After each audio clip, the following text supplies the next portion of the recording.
Hello, everyone, and welcome to the Dueling for Dual Use Infrastructure virtual workshop presented by the Alaska Sustainable Energy Conference in partnership with Alaska Center for Energy and Power. I'm Layasi Vanessa Lee Raymond, the Deputy Director for Strategic Initiatives at the Alaska Center for Energy and Power, also known as ACEP. I'll be your MC for this workshop. Thanks for joining us.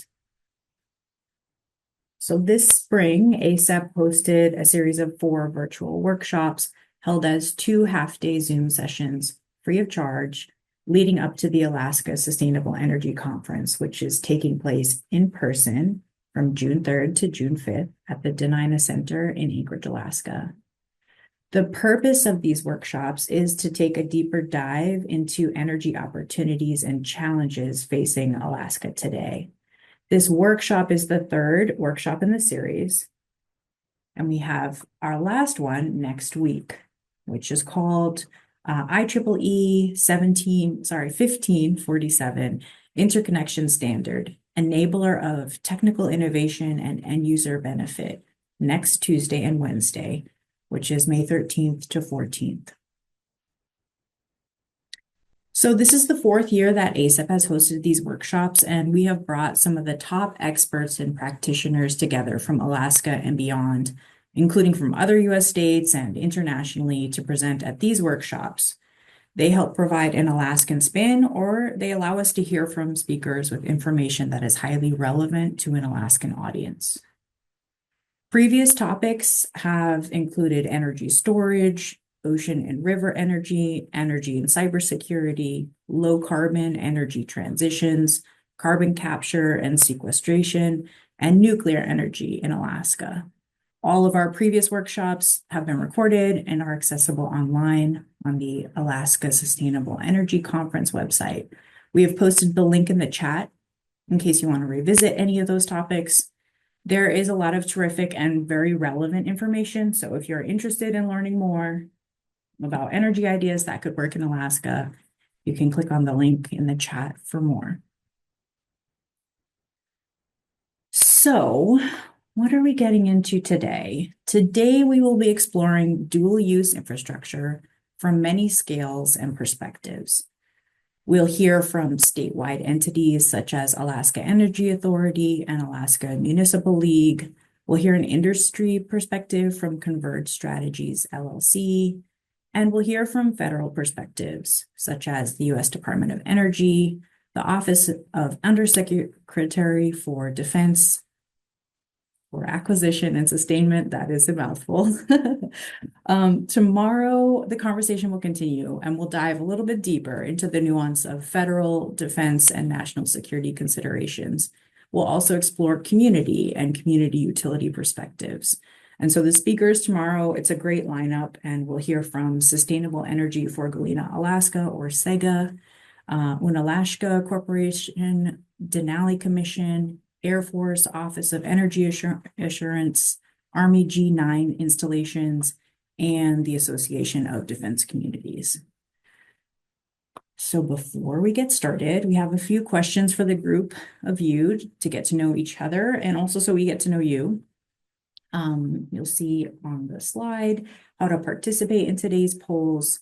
So from your computer, you can go to pollev.com/TOTTAK216, and that's going to work best on Google Chrome. And then the link to the poll is also in the chat. If you want to join by phone, you can text TOTTAK216 to 22333. You will receive a text message once you've joined the session, and so then you type and send your response, and the results will pop up on the next screen. So while you're doing that, the first question that we'd like to know is, where are you joining us from? Hey, you guys are speedy. We've already got some responses. So if you have people from outside the United States joining us, welcome. We have people across Alaska. I always wish I could like zoom in. I'm like, where exactly is that one outside of Anchorage? And then we have people joining us from outside of Alaska. We've got Tom Atkinson from Kotzebue. Hello, Tom. Good morning. Okay. Oh, wow, great. We've got people out the Aleutian chain. Wonderful. Welcome. Yeah, quite a bit of distance between our points here. Orlando, good afternoon. I hope you guys have some sun and warmth out there. Okay, so our second question to get to know you is what sector you represent today. Oh, Girdwood is in the house. Wonderful. So it looks like we have a lot of government sector, so that could be in the state or federal. We've got the private sector here representing, and it's always great to see industry represented that have a unique perspective on the way that dual use infrastructure plays a role in communities across Alaska. Bill, thank you for joining from AVEC. Always great to see you. No academia. Surprising. No utilities. We've got AVEC and KEA in the house. Okay, we've got some mining in the room. Wonderful. And thank you for reposting the poll link. We'll give it a minute so that people can get logged in and able to participate.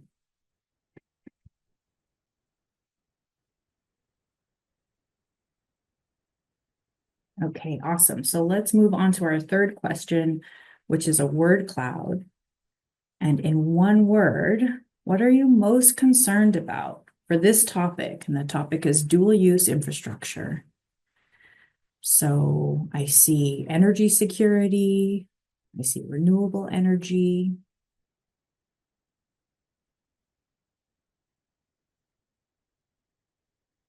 I see community engagement,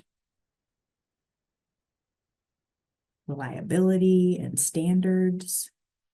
Really interesting, nuanced thoughts on how does dual use infrastructure play a role in Alaska's energy ecosystem.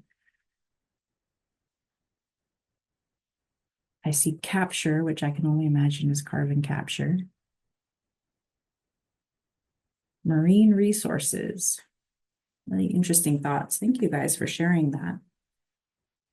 And then let's move to the last poll, which is in one word, what are you most concerned about with this topic? Looks like there's a lot of consensus. These are all concerning things. Let's see, it's changing, community engagement. We've got availability and cost. We've got integrity. The economy. These are interesting challenges for sure. And I think based on the speakers that we have today and tomorrow, a lot of these topics will be touched upon as we really dive deep into how does dual use infrastructure operate and contribute at multiple scales. And we have national security considerations, but we also have community level considerations. So I think you guys will hear a lot of relevant and interesting thoughts in the next 2 days. So moving on, and thank you again for participating. Before we get started, we'd like to go over a little bit of housekeeping. So first of all, if you haven't already, please introduce yourself in the chat. Let us know your name and the organization that you're joining us from. If you're having any difficulties with the audio or trouble viewing presentations, please chat event support. So just type in event support and someone will assist you. During the workshop, attendees will be muted, and so you can submit questions and comments into the chat. Our moderators are watching the chat, and they will collect and curate those questions to be asked during the panel discussions that come after the presentations. The recording of this workshop and all of the workshops that have come before are available on the ASEC website, which is www.alaskasustainableenergy.com. So if you have to step away or you want to rewatch it, or if you want to share this presentation with someone that you work with, you're able to do that. So to kick us off, Governor Mike Dunleavy has provided some recorded remarks. Let's hear the governor's perspective on dual use infrastructure for the state of Alaska.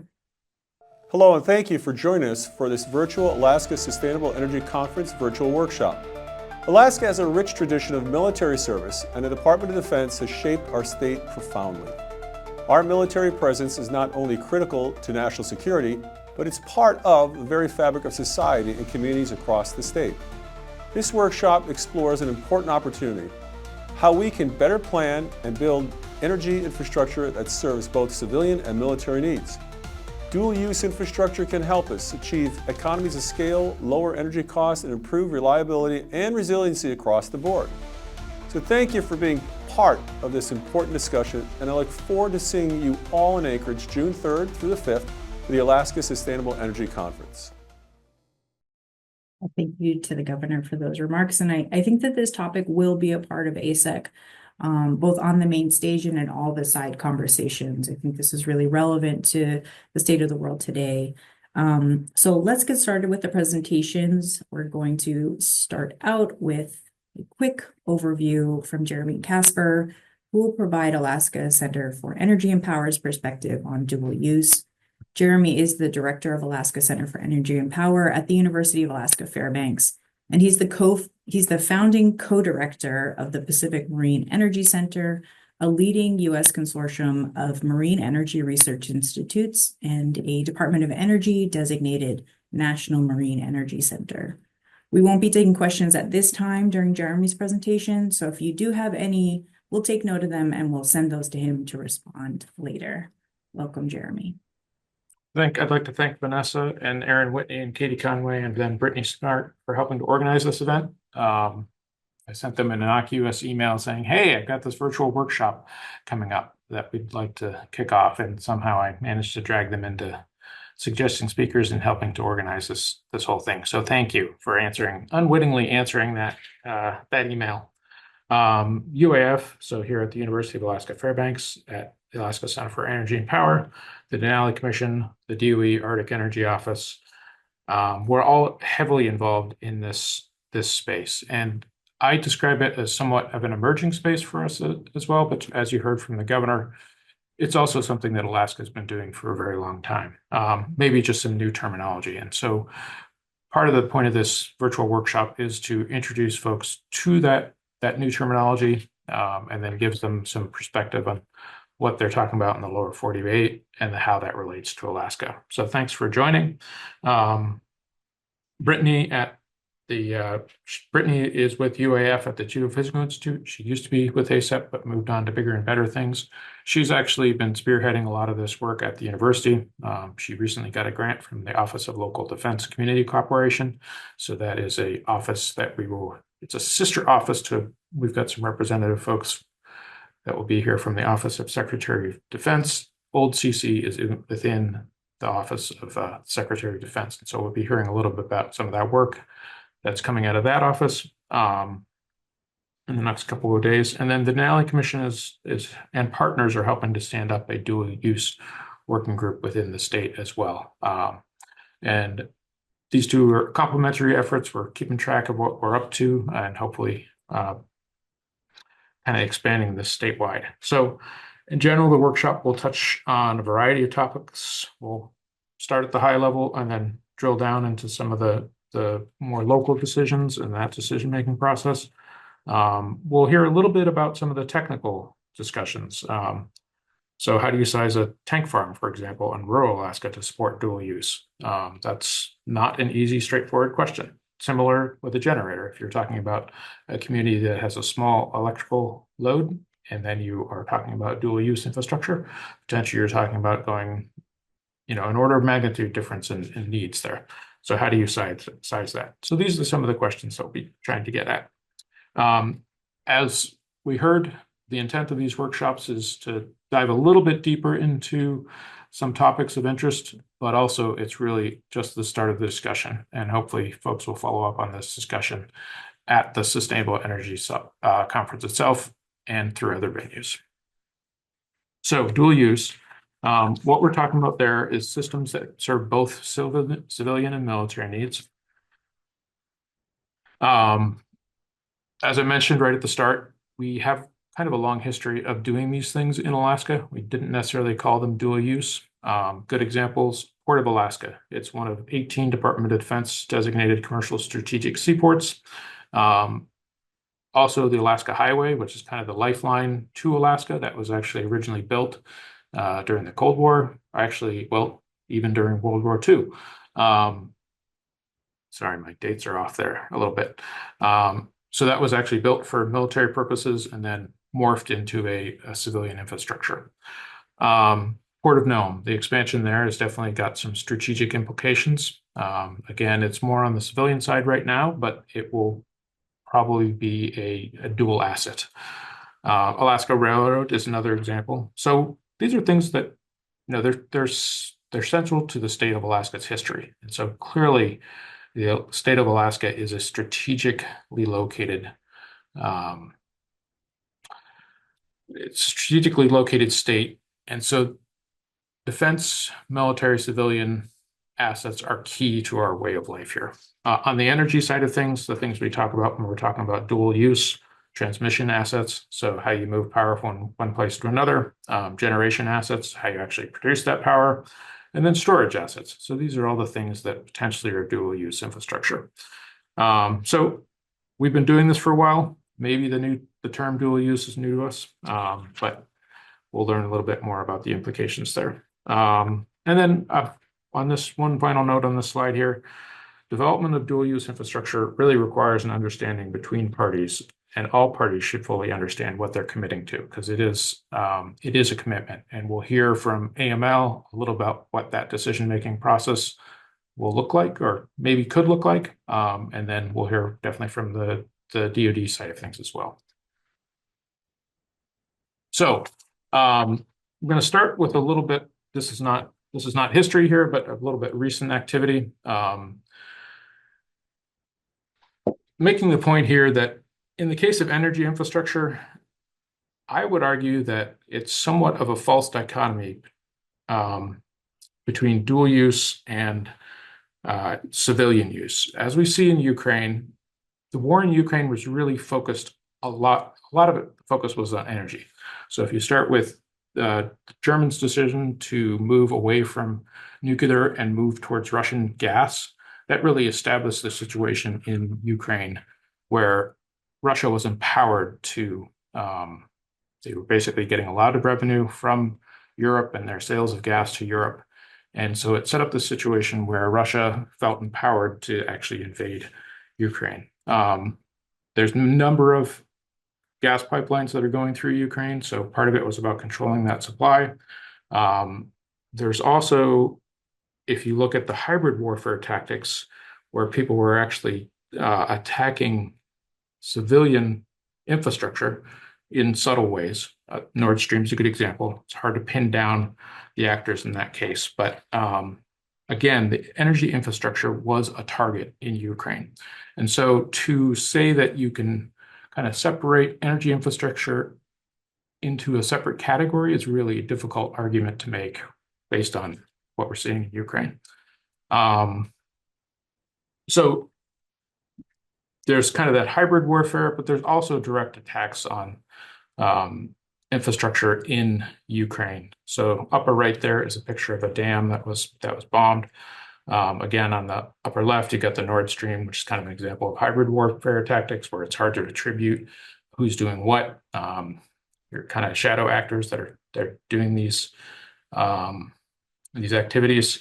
And another one that's kind of an example of civilian infrastructure being targeted in hybrid attacks is Volt Typhoon. Now, Volt Typhoon is an effort, it was attributed to the Chinese to actually plant viruses or backdoors into critical infrastructure within the US. And one of the scenarios that kind of was imagined what might be enacted with these backdoors was that basically you could create a smokescreen if China were to invade Taiwan by taking out critical infrastructure within the US. And again, this is an example of critical infrastructure such as energy systems being targeted in hybrid attacks. And so in my mind, it is hard to separate energy infrastructure out as that's kind of in some ways the decision has already been made that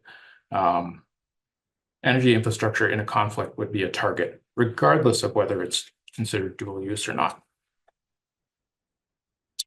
So moving on, within Alaska, we've talked a little bit about the risks and how energy infrastructure is a potential target or not for hybrid or for conventional tactics. But on the flip side, on what are some of the upsides of critical infrastructure and dual use? Good example here is the Fort Wainwright power plant here in Fairbanks. That's an old coal-fired power plant. Now the garrison is going through the process of looking to update that power plant, and they're still in that process. They had a preliminary final EIS, environmental impact statement, and in that EIS, they decided upon they would go for natural gas. And so within the context of Fairbanks, what that does for you is Fairbanks struggles with scale. So we have a very small market, and so we don't get the benefits of basically a lot of people wanting a commodity. What that does, if you combine a big consumer like the Fort Wainwright with Fairbanks, which is a smaller consumer, it gives you scale. And so then you can start to get reasonable prices. So that's one thing that I think about when I think about dual use infrastructure within the state of Alaska. It's a way to increase scale.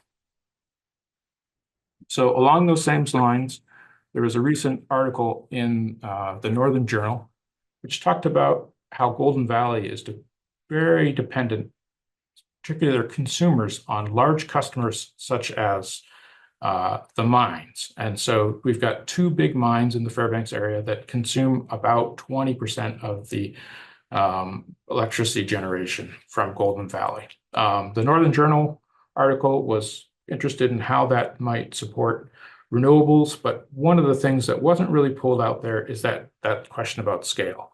And so by purchasing large amounts of power from Golden Valley, those two mines actually decrease the cost for all the consumers. So that's the type of thing when I'm thinking about scale and dual use that I actually am thinking about is more how do we drive down costs for consumers and how do we leverage that scale to actually keep our costs low. Now that's a Fairbanks railbelt centric idea, but it also dual use also has some implications for rural areas as well. So this is a picture of the Nome National Guard Armory. That was closed down in about 2018, and it was reopened not so long afterwards. But one of the things that the National Guard was struggling with is the actual cost to keep these facilities open, and energy is a big part of that. We've done some work where, if you look at household energy expenditures in rural areas, they can exceed, 17 to 20% of a household's income. So substantial cost, whereas in the lower 48, that would be like 3%, something like that. That would be considered normal. So energy and heating, electricity and heating are very, very large costs for rural areas. So this is not the scale issue, but this is an issue of, okay, how could we solve the problem of keeping those guard armories open and then decreasing the cost? And one way to do that would be to actually develop solar panels or energy projects at these armories that could then feed into the local grid. That could be as an independent power producer or some other method. But again, pointing out that there's an opportunity for partnerships to benefit civilian as well as DoD needs in these rural communities, not just the rep up. So with that, I will hand it off back to Vanessa, and I will see you again in a few minutes as the moderator for the multi-scale perspectives. And thank you. Well, thank you so much, Jeremy, for that overview of the risks associated with civilian infrastructure, the role that military and industry consumers play in civilian investments, such as increasing the scale of community energy infrastructure. I think we'll hear a lot about that throughout today and tomorrow. But I agree, this is truly a dual use story here in Alaska. So let's go deeper and hear some additional perspectives. As a reminder, you can input your questions into the chat and we'll talk through them when we get to the panel discussion later on. We're going to get started with Michael McElhaney. Michael serves as the Senior Advisor for responsibility for international cooperation and national security in the Department of Energy, Arctic Energy Office. He joined the Arctic Energy Office from the DOE Office of International Affairs, where he served as the Senior Policy Advisor with responsibility for Arctic issues. Michael holds an MA in Security Studies from Georgetown University and a BA from Johns Hopkins University. Welcome, Michael. I want to thank everybody very much, and thank you, Jeremy, for the introduction. I feel like I probably should have seen your presentation before I did mine because some of the notes here are going to sound very similar, but I will take it a little further. And my presentation will really look at how to think about this, how to think about it, and what's driving this demand for dual use infrastructure. I lead with a photo of the port of Nikiski, which may or may not be in the news soon. And now I will. So to reiterate Jeremy's point, the war in Ukraine has illustrated that deep strikes in the rear of a conflict by drones and smart weapons can be expected in any conflict. And if you think you'll need it, then it's a target. Oh, I should also add at this point, the views expressed are not necessarily those of the United States government or of any of its agencies. So again, and to pick up on something Jeremy said, you don't get to decide if your infrastructure is dual use. That decision will be made outside of outside of baseline thinking.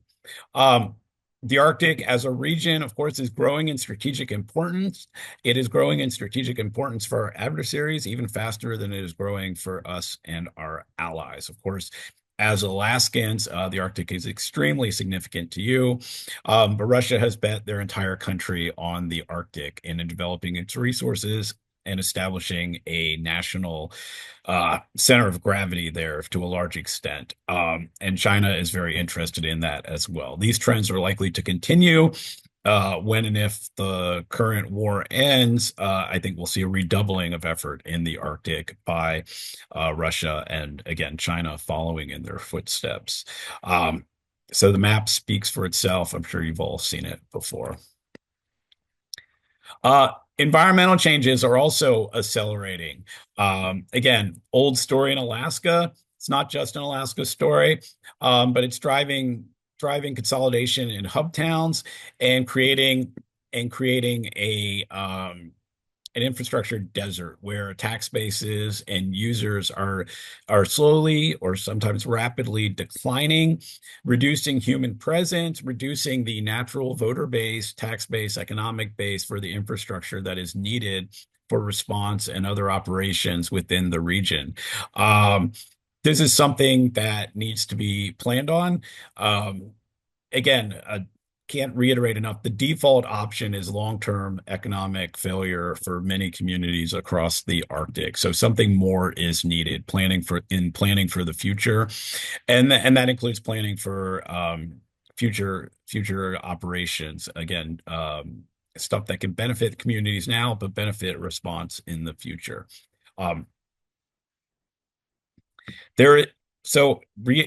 Continuing from there, and I'm looking at DoD as I say this, there is no such thing as a DoD or civilian molecule or electron. The generators and the transmission may be owned by one group or another, but the actual energy is extremely agnostic and very fluid. So that what does that mean? Operations in the Arctic will and do take place from the same places people are living, hunting, fishing, and working now, where you are right now. Investments in economic sustainability of Arctic communities ensure that infrastructure will remain and that hopefully it will be scaled to both the needs of the community, the future needs of the community, and the needs of U.S. and allied forces in the future. Reiterating my point, I know it's on 2 slides, but the Arctic process of consolidation is the same across the region. We see it in Russia, we see it in Canada, we see it in Greenland, we see it in Iceland. There is a ongoing movement into hub towns caused by declining many different many different demographic and economic factors. But the reality is that spaces that are losing human activity still require the ability for governments to operate, and they create a area for increased, Jeremy mentioned, I didn't in the slide, I probably should have, increases the space for gray zone opportunities by adversaries. Where there are no eyes, there are no ears. And we need people across the Arctic as the strategic importance continues to increase. The other thing I would say is that communities should not be penalized for maintaining infrastructure beyond their current demand. I mean, it's very hard. Um, Communities are the first level of their own tax base. They're the first level of their own um, technical communities, spare sets, etc. But communities shouldn't be penalized for maintaining infrastructure above their current populations. How do we accomplish that? I leave it to the policymakers in the room, but it's very much an important factor that needs to be considered. There's nothing worse than seeing roads decommissioned or genset scales reduced, or other infrastructure, runways being shortened, boat landings being consolidated at a time when all of that will be needed, is likely to be needed in the future. And then a bit of a reality check. This is a photograph from Kotzebue, actually taken by ASEP. Um, the desire for renewable energy is strong, and renewable energy has many benefits. However, fossil systems remain the primary power generation source for DoD and most Arctic communities. You cannot express a desire to maintain a cannot easily express a desire to maintain community generation that can also benefit responders, and then say, I want the latest renewable. It has to be reality based. Doesn't mean there's not a space for renewable. There certainly is. But the reality is that gensets like the one photographed will be the future for a very, very, very long time.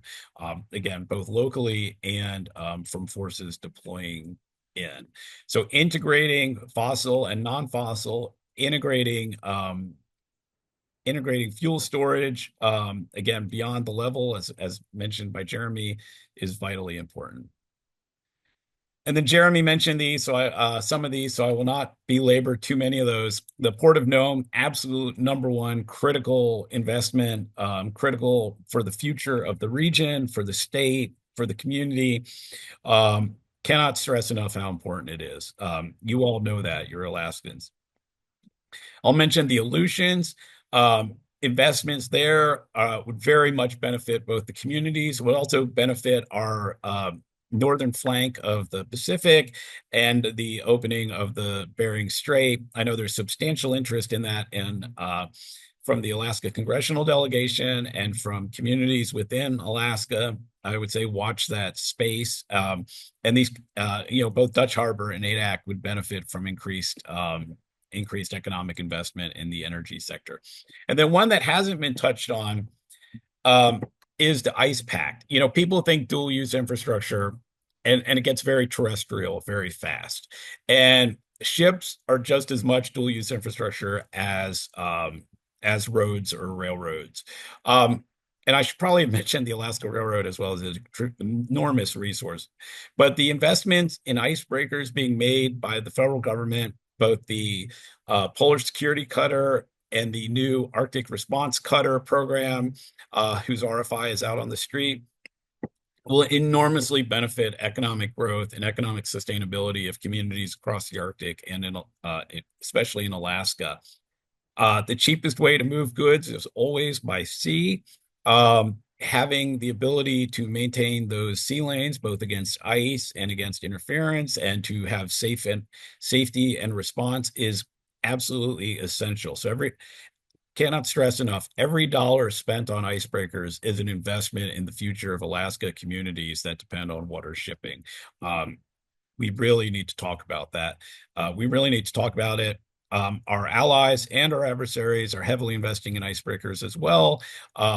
It is vital for the future of the Arctic. And then my final slide, I know I've gone very fast.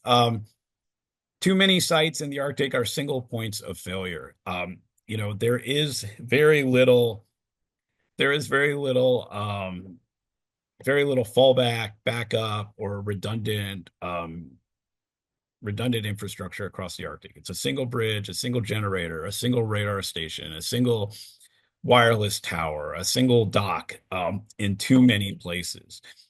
And maintaining dispersed civilian communities is the single best way to ensure uh, adequate operational response across the region. Um, Everybody should be working together. Obviously, I'm a Fed. There are many state people here, there are local people here, there are private people here. We shouldn't be in silos. You know, if something's being planned, spread the word. Talk to the people who matter about it as early as possible so it can be integrated into other people's planning and into requirements list, unfunded list, etc. And again, the exact same bullet from the earlier slide, but I thought I'd hammer it again. No community should be penalized for maintaining critical infrastructure beyond their immediate day-to-day needs. You know, we've all know the parable of the grasshopper and the ant, and we reward grasshoppers quite a bit. Let's stop doing that. Let's ensure communities feel like they're investing in the future and plan for growth. We should all plan for growth. We should not plan for stagnation or dwindling away. So thank you everybody for listening to this. Thank you, Jeremy, for teeing up the conversation, and I'm looking forward to talking to everybody. Thank you. Oh, and if you'd like to contact DOE in the Arctic office, here is our contact information. Everybody else in the Arctic loves to hike and to climb. I am not part of that elite group, so I'm not in the photo, but I do like to answer emails. That's why I work for the government. So please reach out. Thank you. Thank you, Mike, and you're getting lots of thanks in the chats as well. A few chuckles and a few applauses. We are now going to continue this conversation with Kathleen White. Kathleen White is from the Office of Undersecretary of Defense for Acquisition and Sustainment. Just a reminder, you can share your questions in the chat and we'll fold them into the panel discussion later, which I think is going to be absolutely riveting based on what we've heard so far. Kathleen currently serves as the Program Director of Installation Resilience for the Office of the Undersecretary of Defense for Acquisition and Sustainment. She is a registered professional engineer with over 33 years of experience in federal service. Thank you for your service, Kathleen, and welcome. I'm Kate White. As mentioned, I work for DASD Rebecca Isakowitz, who is the Deputy Assistant Secretary of Defense for Energy Resilience and Optimization. And on her team, she has basically three groups working for her. We have installation energy, we have operational energy, and installation resilience, along with the group of innovation. So these are both operational energy and installation support resilience innovations. So two large R&D programs embedded with us.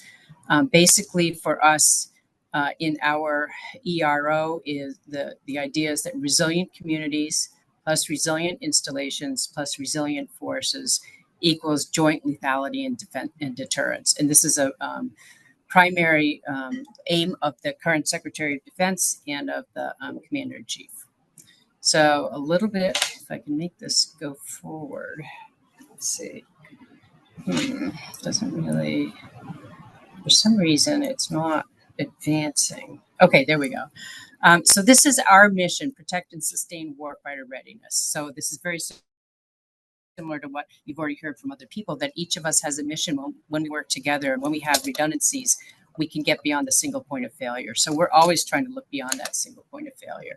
So our group does, puts forth programs and initiatives, it develops guidance, and it provides innovation and investment that move forward the goals of the Department of Defense.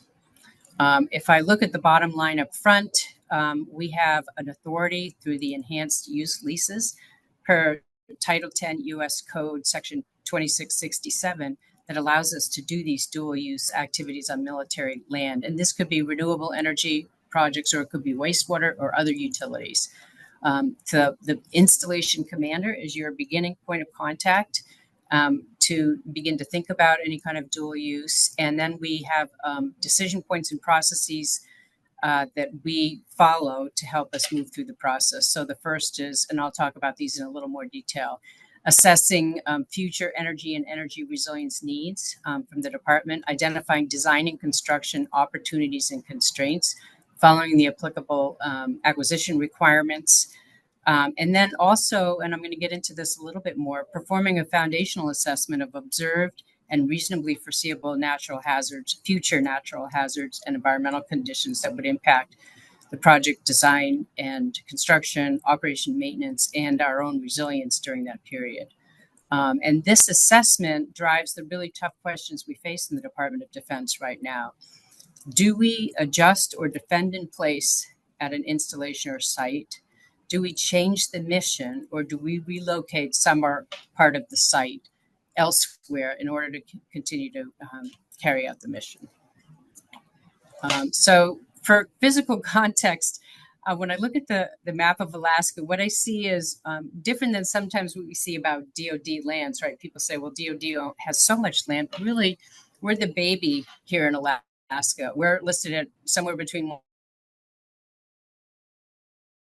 1.4 and 1.7 million acres, and we are just a slight little olive green patches here and there in the state of Alaska. So we are really looking to our partners who are the major landholders and the economic engines for the state of Alaska when we think about dual use. We have 8 installations and 127 associated sites in Alaska. There are 35 radar and relay sites and other sites associated with the installations, as well as the National Guard sites shown here in the yellow. So we think about that context. We're widely dispersed. We think about the geophysical context. So here I'm showing this larger image, the wet soil subsidence. This is important because for an engineer like myself, it's that foundation that really matters. And so here in this wet soil subsidence, we have to really pay attention to our foundations for now and in the foreseeable future to make sure that we're really constructing the right kind of infrastructure. And again, with Alaska, we have the permafrost in this little inset in the upper right. Both continuous permafrost at the top area and then discontinuous permafrost, which is largely coincident with the wet soil subsidence areas down below. So, of course, we have others, and I'm glad that Michael mentioned the importance of ice breaking and ice caps. I had a little moment of nostalgia when I saw his picture of the gen set, because in the summer of 1986-87, I ran the McMurdo Station power plant, which with just those kinds of gen sets. But also in a former part of my life, I was dealing a lot with ice, river ice, and sea ice. And so here, when we think about Arctic pack ice and the shipping routes, again, this dual use could be very much tied to these locations. So what we really care about here is when we look at the red, we're looking at pack ice of over 80% ice. Okay, when we're looking at green, we're looking at the marginal ice. So this is around the coastline or Turnagain Arm. And then we look at blue, we're looking at more of the open water conditions. But we need to be able to operate in every single one of these conditions, including through the major sea routes shown here on the right and the left, and then the theoretical sea route here in the center, depending on Arctic ice conditions. And then we also have to think about where are the major shipping lanes and shipping routes. So this is very definitely a really important part of the dual use question. So next, I want to talk a little bit about our installations and energy resilience. We actually have a requirement for an installation to be able to provide for a minimum of 14 days of energy disruptions and to be able to cover 100% of the loads during that time for critical missions. And this is supposed to be achieved by 2030. So we're very interested in any kind of interaction with folks that helps us be able to meet these energy resilience requirements. We've prioritized these activities because over the past 20 years or so, we're seeing increasing frequency and duration of electrical outages. And this is resulting in disruptions to our installations, both from natural hazards and from cyber incidents and other types of threats. So we're very concerned about this, and this is part of our effort to work towards this. We're using the dual use authorities. The next thing I want to mention here is that with a R&D program of the Strategic Environmental Research and Development Program and the Environmental Security Technology Certification Program, CERTIP and ESTCP, uh, shortened here, we have a lot of investments in energy resilience. And the idea here is to reduce the risks to installation. When we think of CERTIP and ESTCP as R&D, they're very much able to actually move from research, development, demonstration, and deploying. And right now they're working heavily on microgrids to help us operate independently from traditional utility grid power and making sure that we can operate during energy disruptions. So the kinds of things we're looking at are energy storage. We're looking at controllers like here. We are looking at microgrid design overall. We're looking at distributed generation. We're looking at all different kinds of power sourcing for this information, this energy. And then, of course, all the associated utilities and installation and construction. So the vehicle that we do this through for dual use is the enhanced use leases. Again, that's 10 US Code 2667. It's an opportunity that we see for the military departments to partner with private industry or with municipalities such as or the state by creating projects that could span the whole continuum of renewable energy and utilities. It's not part of the federal acquisition regulation system for those of you who are used to using the FAR. It does have a few requirements, most of which we can meet to be able to do enhanced use lease. The enhanced use leases are each led by each military department. So for Department of Army, Department of Air Force, and Department of Navy, which includes Navy, Marine Corps, and Air Force, includes Air Force and Space Force. Each one of them has their own process that they follow. And if you're working with a defense agency or a DoD field activities or U.S. Special Operations Command, those are authorized by the Secretary of Defense and managed by our office within the Office of the Secretary of Defense. So I'm just showing you these so that you know when you're walking onto an installation with the idea of potentially a dual use project that you may find that there's separate or different kinds of requirements. And then, for the final slide, I really want to point out that we have success at these dual use. For example, I'm showing one here from 2019, Schofield Barracks in Hawaii.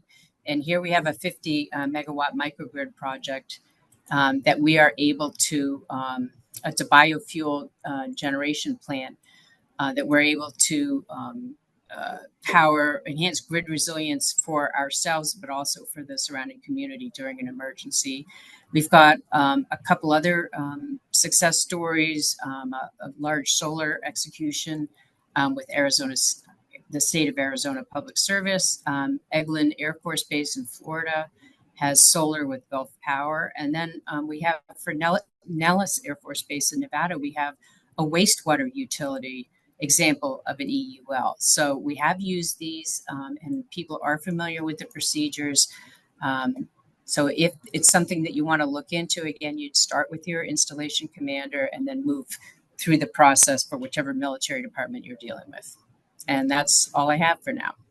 Thank you, Kate. That was fascinating. And as someone working on energy research, I was like, oh, there's so much here that we should be talking about. I look forward to the panel discussion later. So we want to welcome onto the webinar stage Nils Andreasen. Nils serves on the Denali Commission, the Alaska Municipal League Investment Pool, the Alaska Municipal League Joint Insurance Agency, the National Association of Counties, Western Interstate Region, the Federal Highway Administration's Federal Lands Access Program, and he served on Governor Dunleavy's Broadband Task Force and the Energy Security Task Force. As a reminder, please drop your questions into the chat and we'll fold them into the panel discussion that follows this one. Welcome, Nils. Great. Thank you, Vanessa. And thanks, everybody, for this opportunity. This was as much a learning process as anything else. We haven't spent a lot of time at AML really digging into dual use infrastructure, but are also very conversant in municipal perspectives. And so that's how we've approached this topic. So I think I want to start with just highlighting that from a municipal perspective, it's clear there's lots to this question. A lot that the community might want, a lot that our federal or military partners might want. And clearly, like out of this discussion, there's a real strategic opportunity for shared investment, for finding synergy and economies of scale within our infrastructure assets, and ultimately presenting communities and the nation with some strategic value from those two things. Um, at a municipal level, though, we have to think about it. I mean, local governments would think about it in terms of what's in their lane. And what's in a municipal lane is very different than a DoD lane, I would imagine. So one of a quarter of all local government budgets go to education, which isn't really what we're talking about. A quarter goes to public safety, to police departments and EMS, fire departments, and so on, which isn't really what we're talking about. A quarter goes to transportation and public works. The public works side is a little bit of what we're talking about. And the fourth area of municipal budgets really dedicated to quality of life improvements.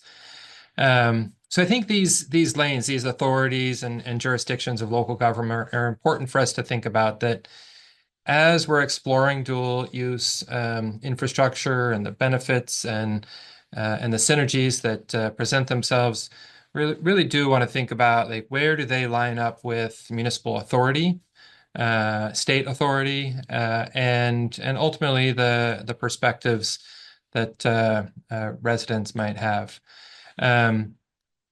I would be the first to argue that there are, maybe not the first, everybody wants to be first, to argue that there are clear benefits from increased federal and military investment into Alaska and Alaska's Arctic in particular.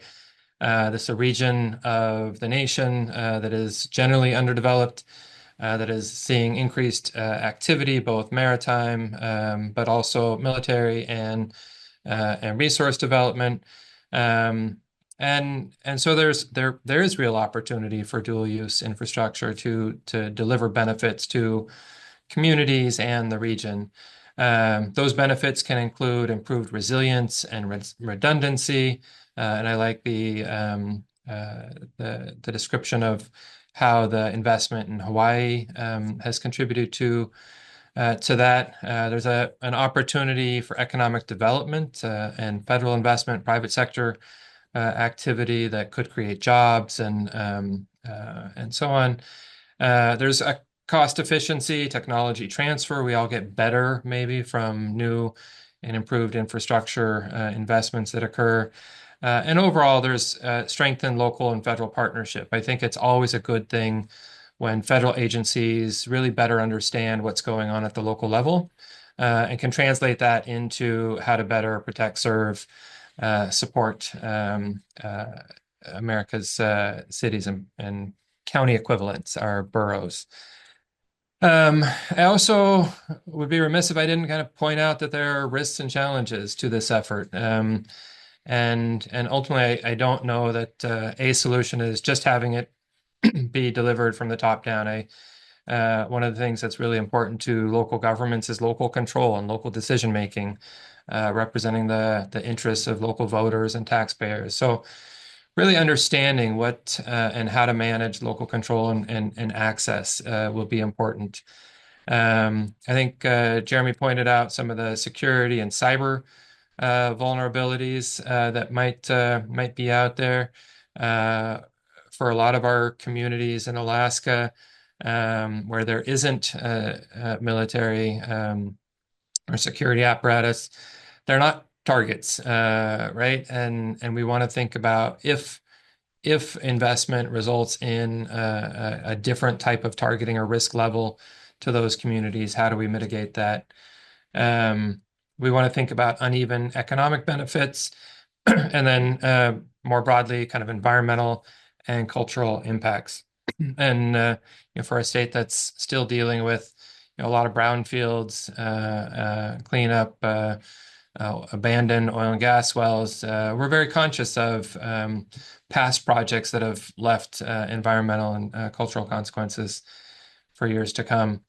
So I think to really think through and work both toward benefits and avoided challenges or risks, we want to balance that out. We want to think through what an implementation plan would look like that really and truly respects local authorities as partners, and work together to be strategic in any kind of investment into Alaska.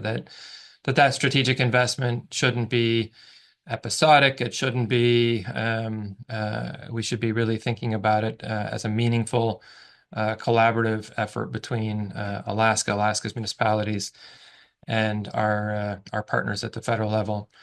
So I spent some time thinking about what an implementation plan would look like. And clearly there's going to be military significance that I think Michael mentioned.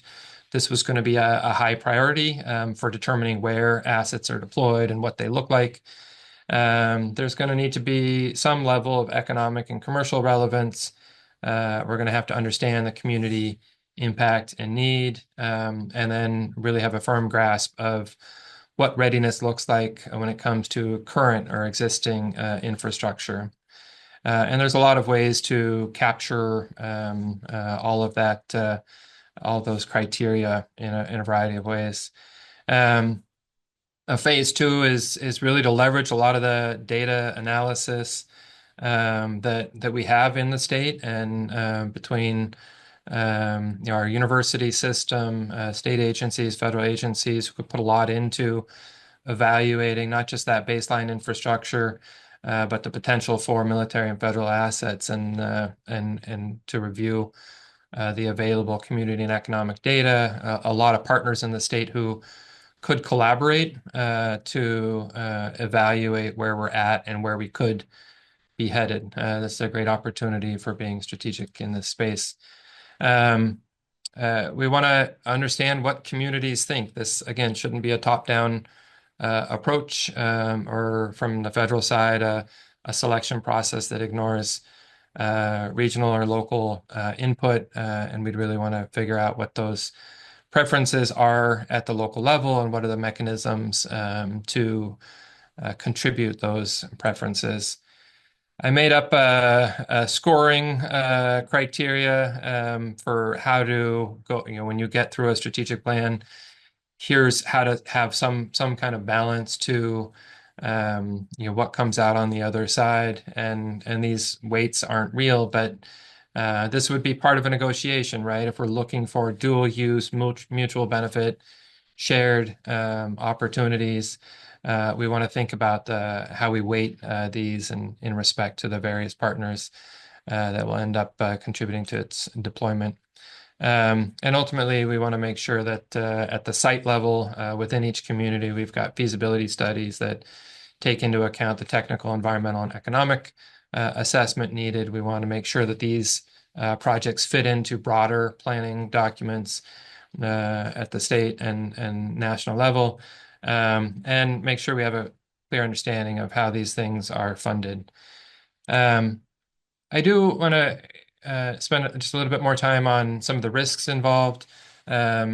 Ultimately, we don't want communities to be targets in ways that they aren't ready for. And so as we're thinking about dual use and strategic investments, I think part of that investment needs to be the ability not just to project sovereignty, but to protect and support and serve communities that are becoming partners in that effort. We want to protect against risks and threats to as much to a greatest extent as we can. We want to think about, what are the geopolitical and economic opportunities for disruption that if Alaska hasn't experienced specifically before, could come with a greater investment in strategic development of our defense infrastructure. And finally, just at the local level, some of the social and political risks that come with a new entrant into a community's life.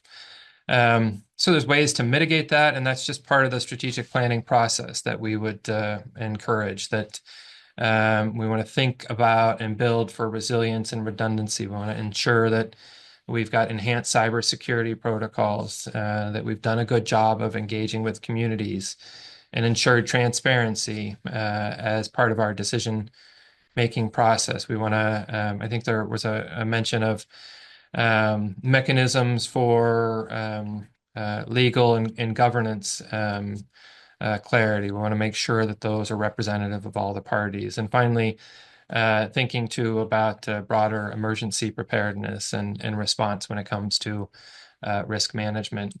It's not just about risk, and I started with benefits, and I'll try to end with benefits. There are lots of ways that local governments would think about structuring benefits. And it's not just the one-time investment into a facility or the potentially long-term benefit from an infrastructure asset. We really do want to think about not the revenue sources that might be available or not available anymore, and how to offset some of those costs or those improvements. So things like energy sales revenue. I know that there's a federal designation for payment in lieu of taxes. Secure Rural Schools is another federal program that takes into account some of this type of infrastructure investment. What are the lease or land use payments that could be affected? Are there franchise fees or utility host fees, access fees? All those kinds of revenue elements are going to contribute to the other lanes that municipal governments, other responsibilities that municipal governments have. So beyond just the dual use asset that is being contemplated, how do we improve the conditions of communities and ensuring that revenues flow directly into a local government, mean that they can do more for education and quality of life and public safety. There are broader community benefits too that we would want to ensure are part of this. And yes, that could include local hiring and contracting. It could include energy subsidies for use of new power systems or reduced rates for that power, resilience investments, training and workforce development. Ultimately, again, we want to see complementarity in the overall investment. We want to make sure that there's a benefit to communities that is helpful, not just in the short term, but in the long term. We want to ensure that there's a collaborative relationship between all parties that results in improvements and risk mitigation. So I think these are some of the critical success factors that we identify when we think about this opportunity and this conversation of dual use infrastructure. That there is a negotiation between all parties that ensures agreements that are ultimately signed reflect local values and priorities. We want to be clear about the terms and conditions that come from those agreements, a clear sense of roles, responsibilities from a legal, governance, and financial perspective. We want to make sure we understand how this investment and this partnership can adapt over time as projects scale up or down, as technology shifts, or as we see different environmental conditions. What are those long-term commitments that especially federal agencies should make in regard to that investment into a community or region? And finally, transparency along the way. This would encourage and support building of trust with communities, and you've got a public that is supportive of projects and relationships, that as the Arctic and Alaska take on a greater significance, including not just from an economic development perspective, but military considerations, from a sovereignty perspective. We want to make sure that the public is with us along the way, and that, again, this dual use infrastructure leads to shared benefits, mutual benefits, and shared use. So I will stop there and look forward to the panel discussion. Thank you so much. Thank you, Nils. Lots of new detail and perspective from the local and municipal level. Really appreciate how in-depth you went in the sort of thinking through this process, what you shared with us. I'm going to invite Kathleen and Michael back on screen to start our panel discussion with moderation by Jeremy Casper. Now is a good time to share questions and comments for Jeremy, Kate, Mike, and Nils to discuss. And Jeremy, I'm going to leave it to you to get us started. Great, thanks. As Vanessa mentioned, please do put your questions in the chat there. Otherwise, you're just going to get my questions, and I've got a lot of them. So I'm happy to kick it off. And then we do have a question in the chat about, in addition to recording, will the slides be available? I will get back to you with an answer on that one. I actually don't know the answer to that. So I guess I put this to the full panel. If you had a magic wand, or if you were king for a day, are there dual use projects that you would just want to wave your magic wand and make happen right now that are kind of like they're the projects that need to come to the fore and happen immediately? And maybe I'll pick on Nils first. Don't pick on me.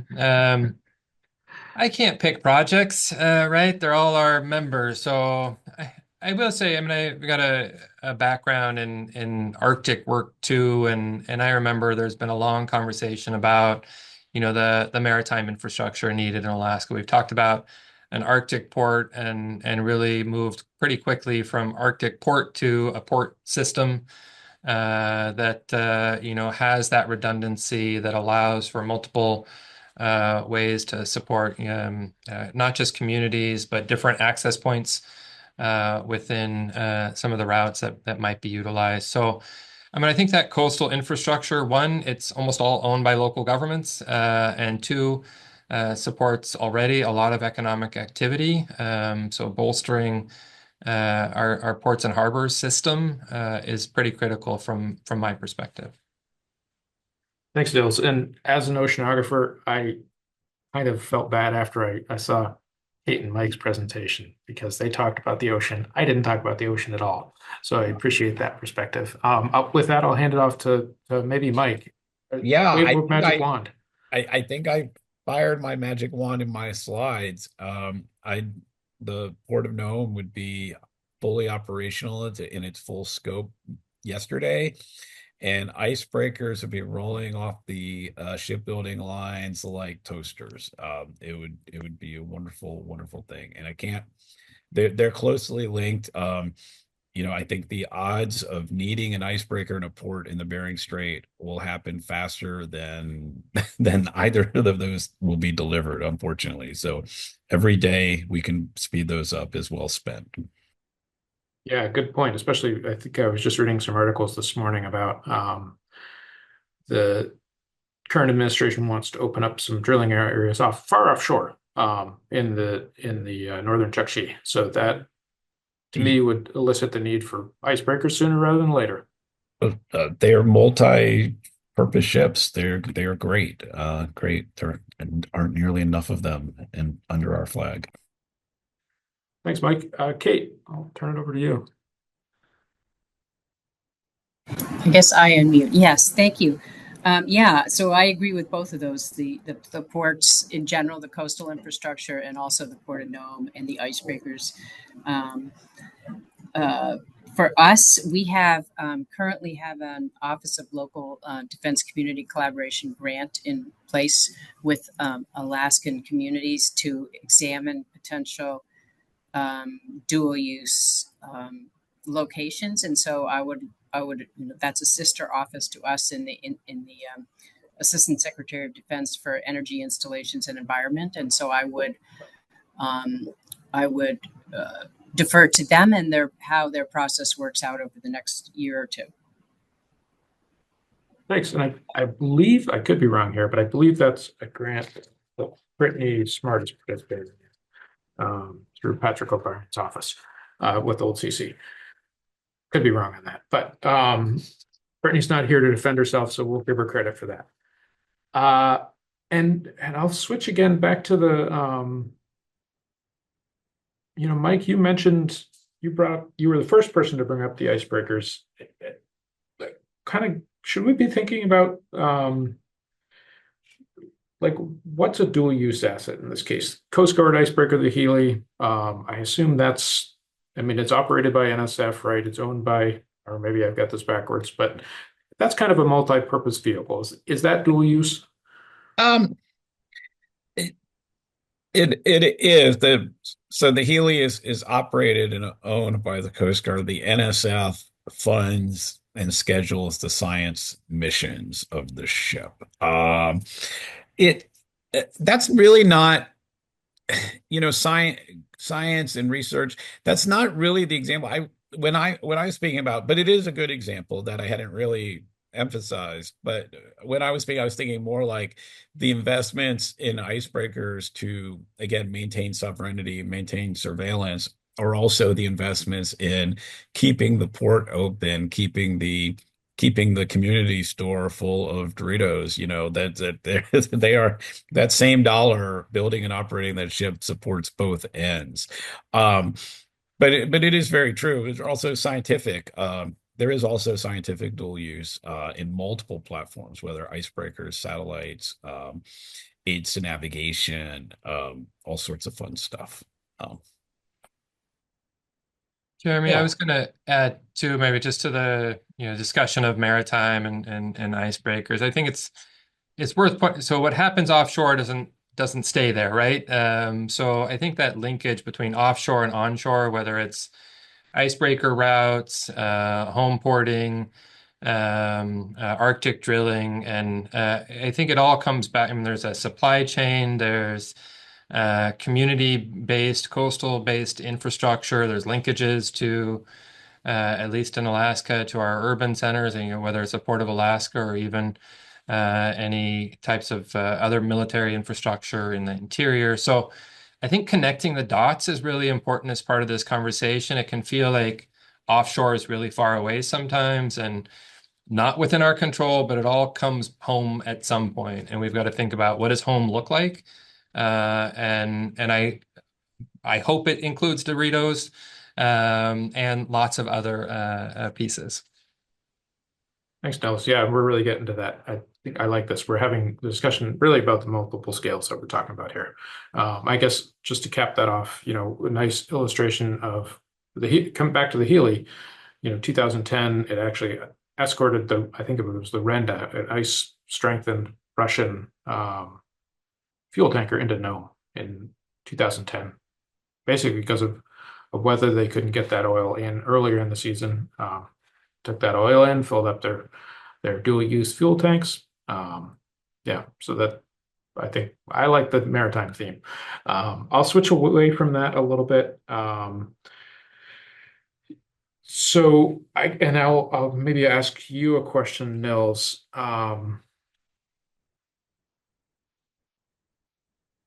Are you seeing dual use projects specifically called out in any municipal strategic plans or economic development plans, or are we just not quite thinking about that yet? I don't think we say it specifically. I mean, I think that the concept of dual use infrastructure has been around for a while. I think there's probably lots of economic development strategies, comprehensive plans that talk about, attracting federal investment, that talk about the opportunities for a site that's military director adjacent.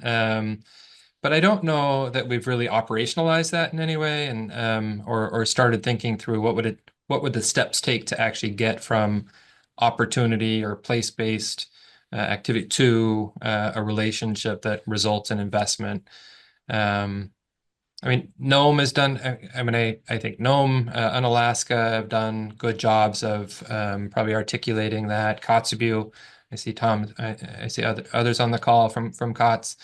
I think many are thinking about it in probably those terms, but we haven't actually really fleshed it out in a very careful way. So there's real opportunity probably to start thinking through what are the steps necessary to get us there. Great. And yeah, from experience with the Fairbanks Petco led process, with kind of long-term planning, our proximity to Eielson and Fort Wainwright are all key strength that's mentioned, but I kind of agree with you. I don't feel like we've maybe nailed it down to the specifics. And with that, and I think Brittany's grant with Old CC is maybe one step in that direction. But it sounds like I'll pivot over to Kate here.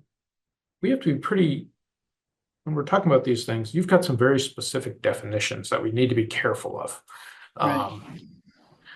Just can you comment on that a little bit? And Yeah. how should we start learning the language so we don't alienate or stick our foot in our mouths or Right. I think,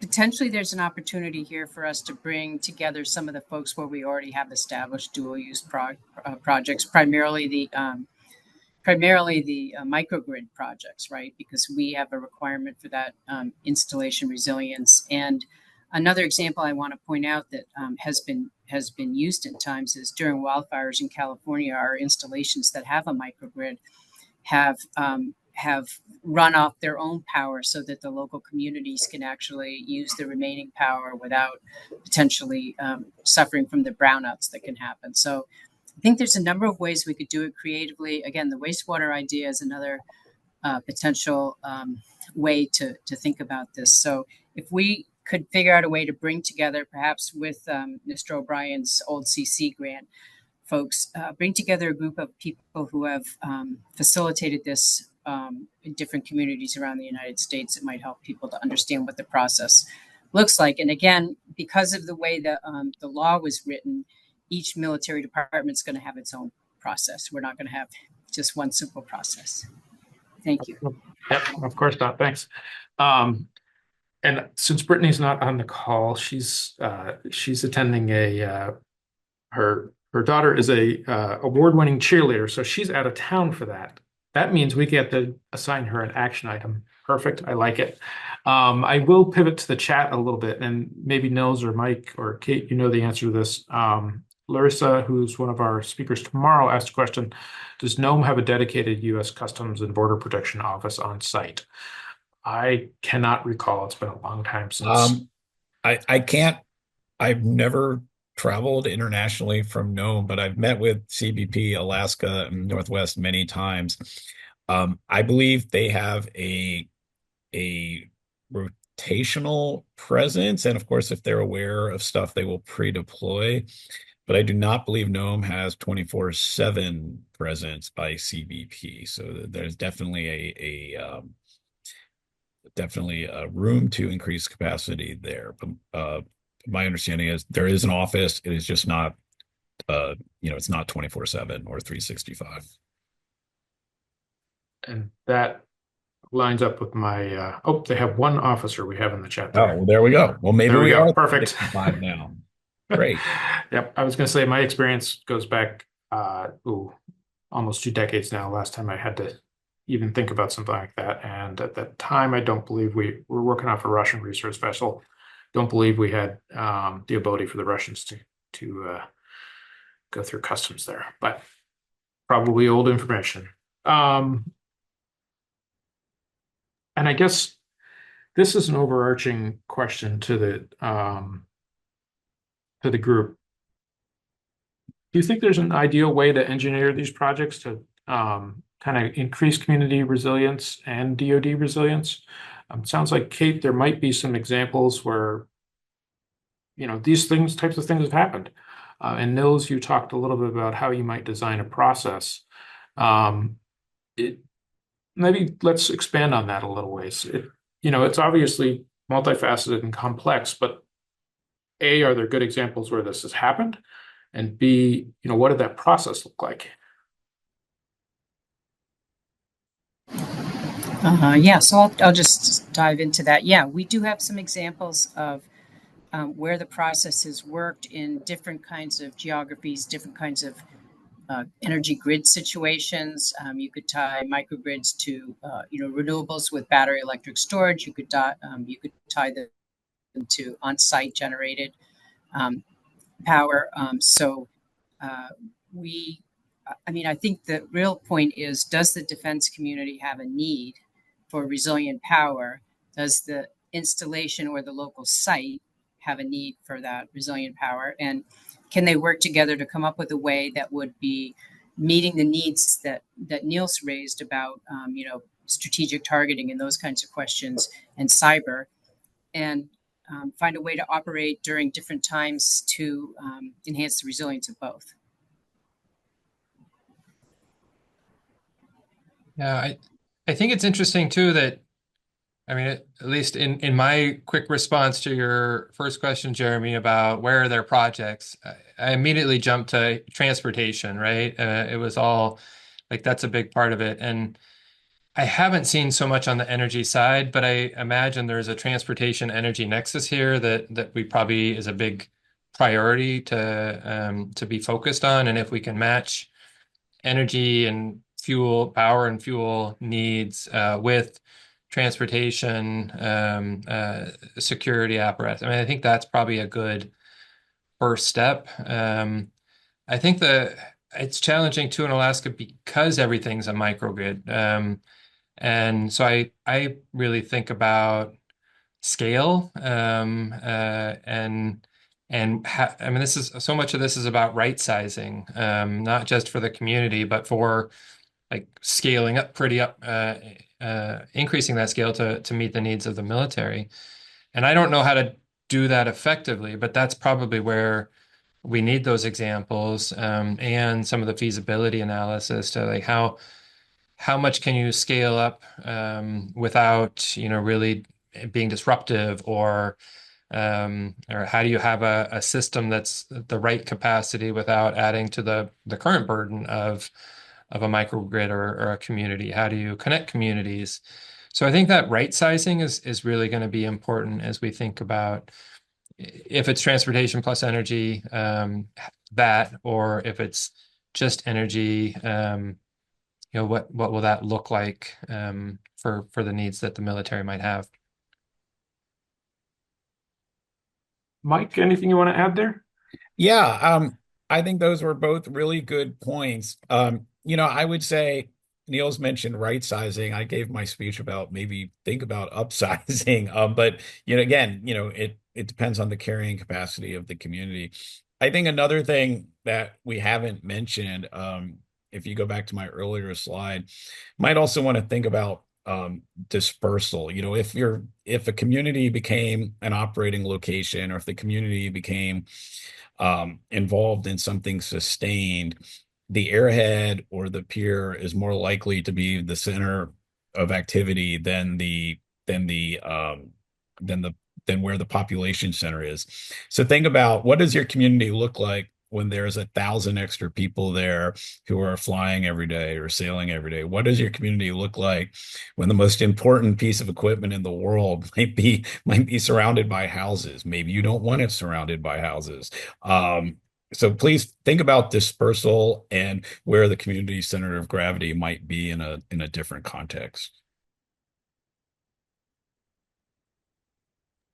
If I could add, I should have mentioned this earlier, but Niels reminded me of it with his emphasis on transportation, and that is the Defense Access Roads Program, which is joint federal highway and DoD, but it's governed by two different titles: Title 10, Section 2801, and Title 23 for FHWA. But this program allows the DoD to participate in building up defense access road, which meets certain criteria.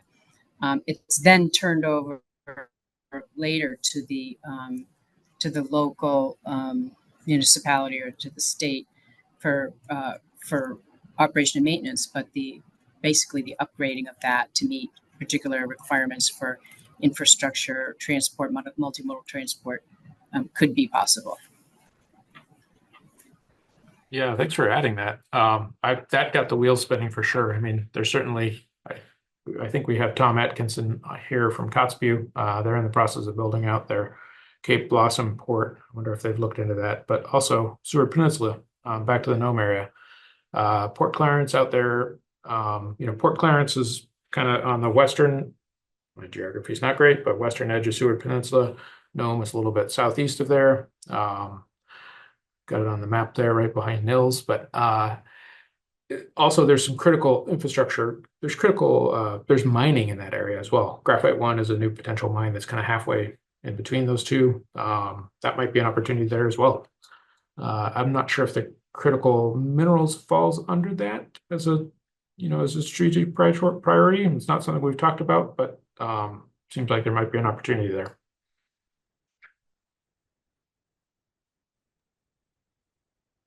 Jeremy, I know we focused on maritime for a lot of this, but I think our air assets are going to be just as important, and certainly that Fairbanks area will be familiar with that, and Anchorage or South Central. So I think that's, I mean, for at least those two areas, that's where you've got urban, you've got population centers, you've got higher density economies.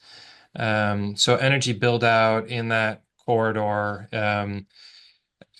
would seem to pencil out a little bit differently. And I hate using the term pencil out because that's not what it's about. But I mean, there's different economics to that, right? And there's a different return on federal investment. And for as many times as I've seen media stories in the last year about incursions into our airspace, I've seen that less frequently on the maritime side, though I'm guessing it happens, and I just don't see it, Michael. But I don't know. I think it's worth thinking about what does that look like, and then is there forward basing and I don't know what the right terms are, so I'm sorry, but how do we connect those air assets to more rural air assets, and does that mean expanding airstrips or lengthening airstrips or making sure there's enough capacity? I know ADAC's been brought up on that front probably before. How do we make sure that we can move those air assets effectively around the state and in response to any threat? Yeah, great point. And we'll hear from Galena tomorrow.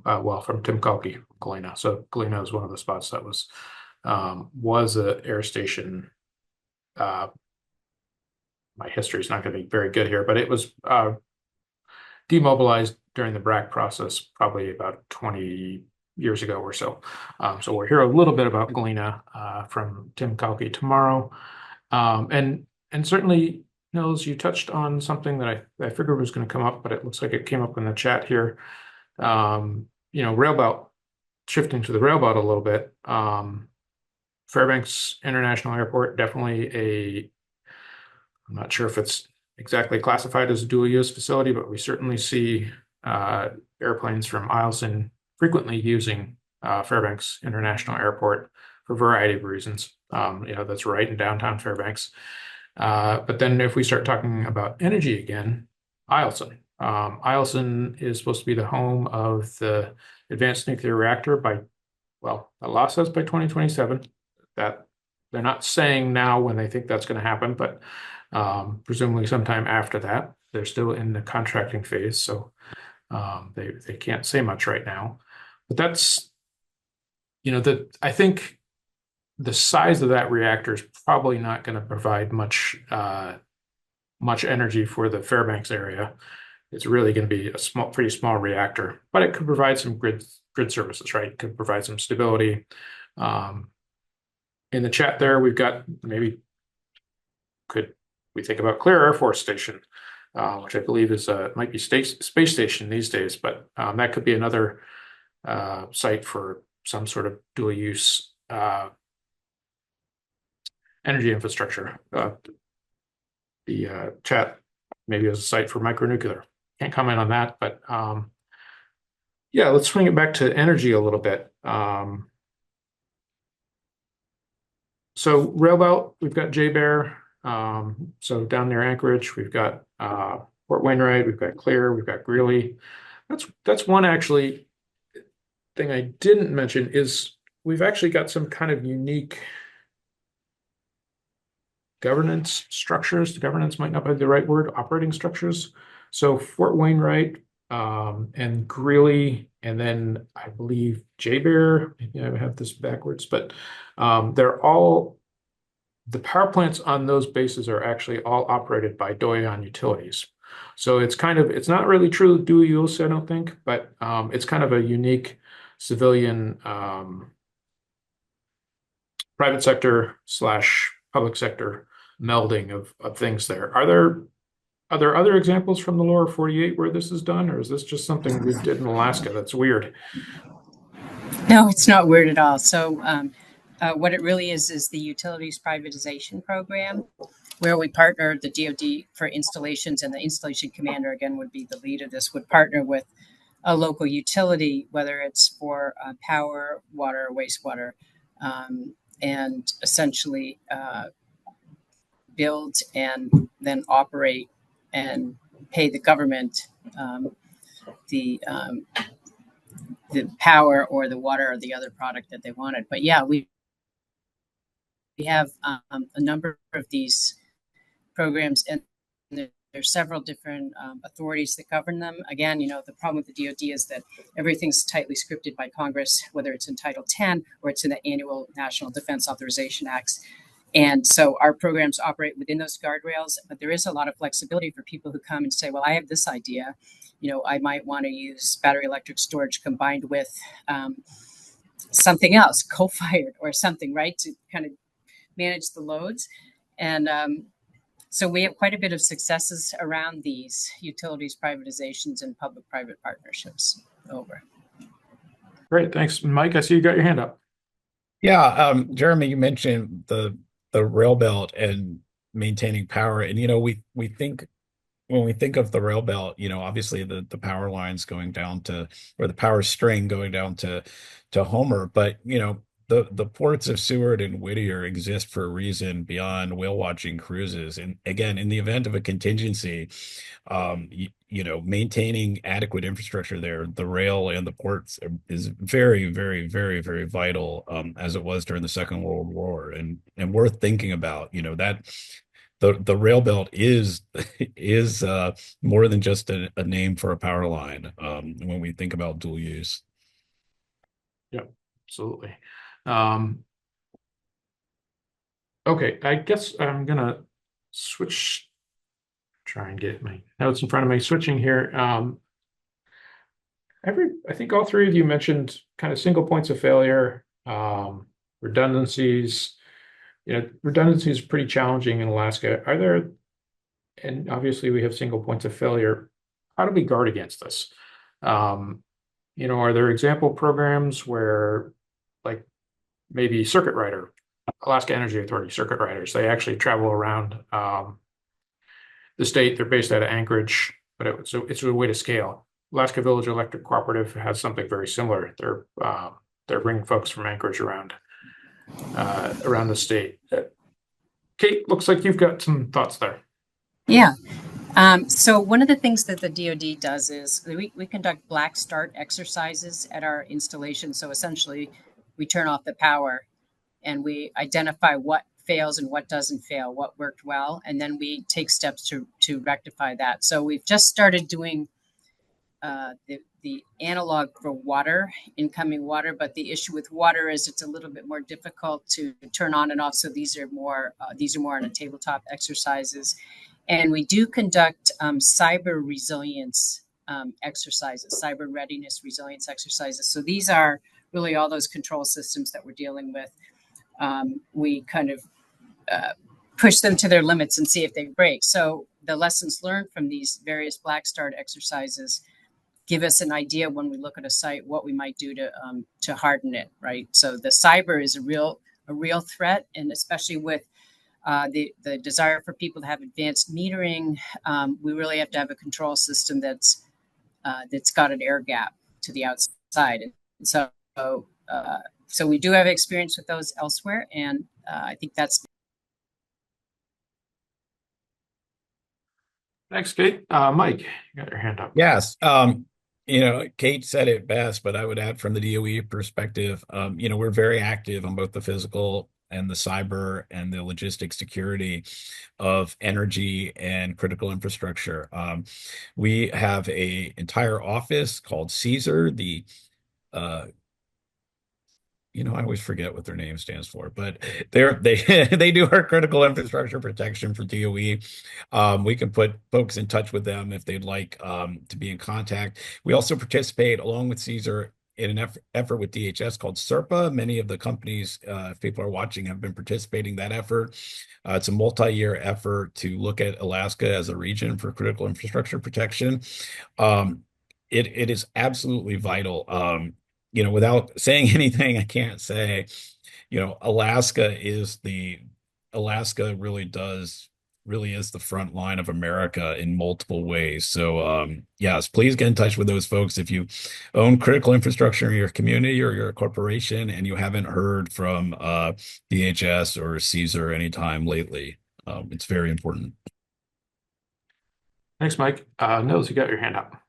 Yeah, I can't speak to the technical side of redundancy, but I do think the human side's important. I think I mentioned regional councils and advisory groups. We help administer the Arctic Energy Office's Arctic Energy Ambassadors program, and we've got really good insight into what's going on in communities and across regions through that program. It's a great way to highlight challenges and opportunities, community priorities. So something like that, you've got a feedback loop between what's going on at the local level and back up to federal. So I would just note that there's a little bit of structure there for those. There's not formal structures necessarily for local governments to contribute up all the time, but I think not forgetting kind of what does that human or social side look like will be important as we think about redundancy. Yeah, absolutely. Appreciate that. Sitting here at the university, we do a lot of workforce, whether it's through undergraduate or we've got the Energy Leadership Accelerator, ARENA, Arctic Remote Energy Network Academies, all partnered up with Arctic Energy Office, Department of State, et cetera. So that's definitely an area that we think about. I guess we're getting close to time here, so this has been a great conversation, but I'll kind of, I'm going to put a couple of specific questions here. And this one's for Kate. Can you give us a typical timeline for an example project, like the project in Hawaii? Oh my goodness. All right. Well, the timeline could be improved, I will say.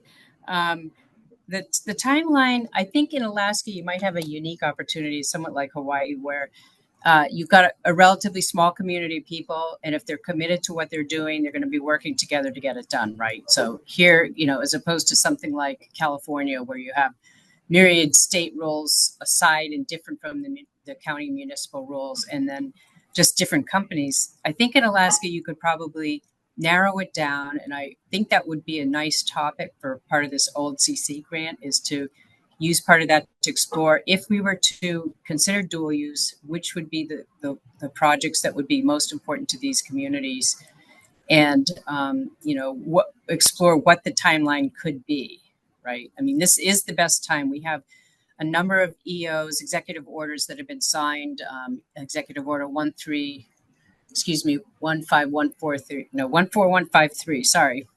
Too many executive orders. 14153, which is unleashing Alaska's extraordinary resource potential. I mean, that one is driving work in Alaska. There's the critical minerals EOs. There's the Unleashing American Energy EOs. The energy emergency. So with all of those, I think it's the time where you have an opportunity to say, look, we'd be happy to work with you.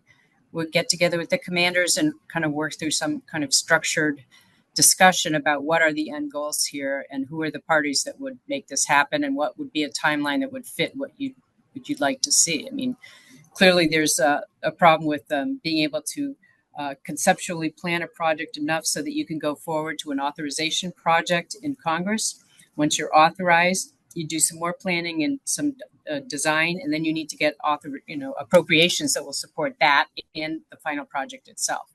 So those two steps add a little bit of time, and I think if you have a focused group, you could do them fairly quickly. Okay, great. So with that, we're at time. I'm going to give each of you any last comments. We'll start with Nils.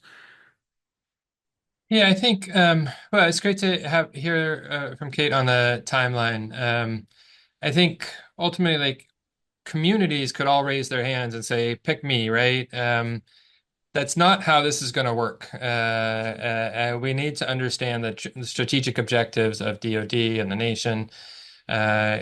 We need to fit this into things like the administration's priorities expressed in EOs.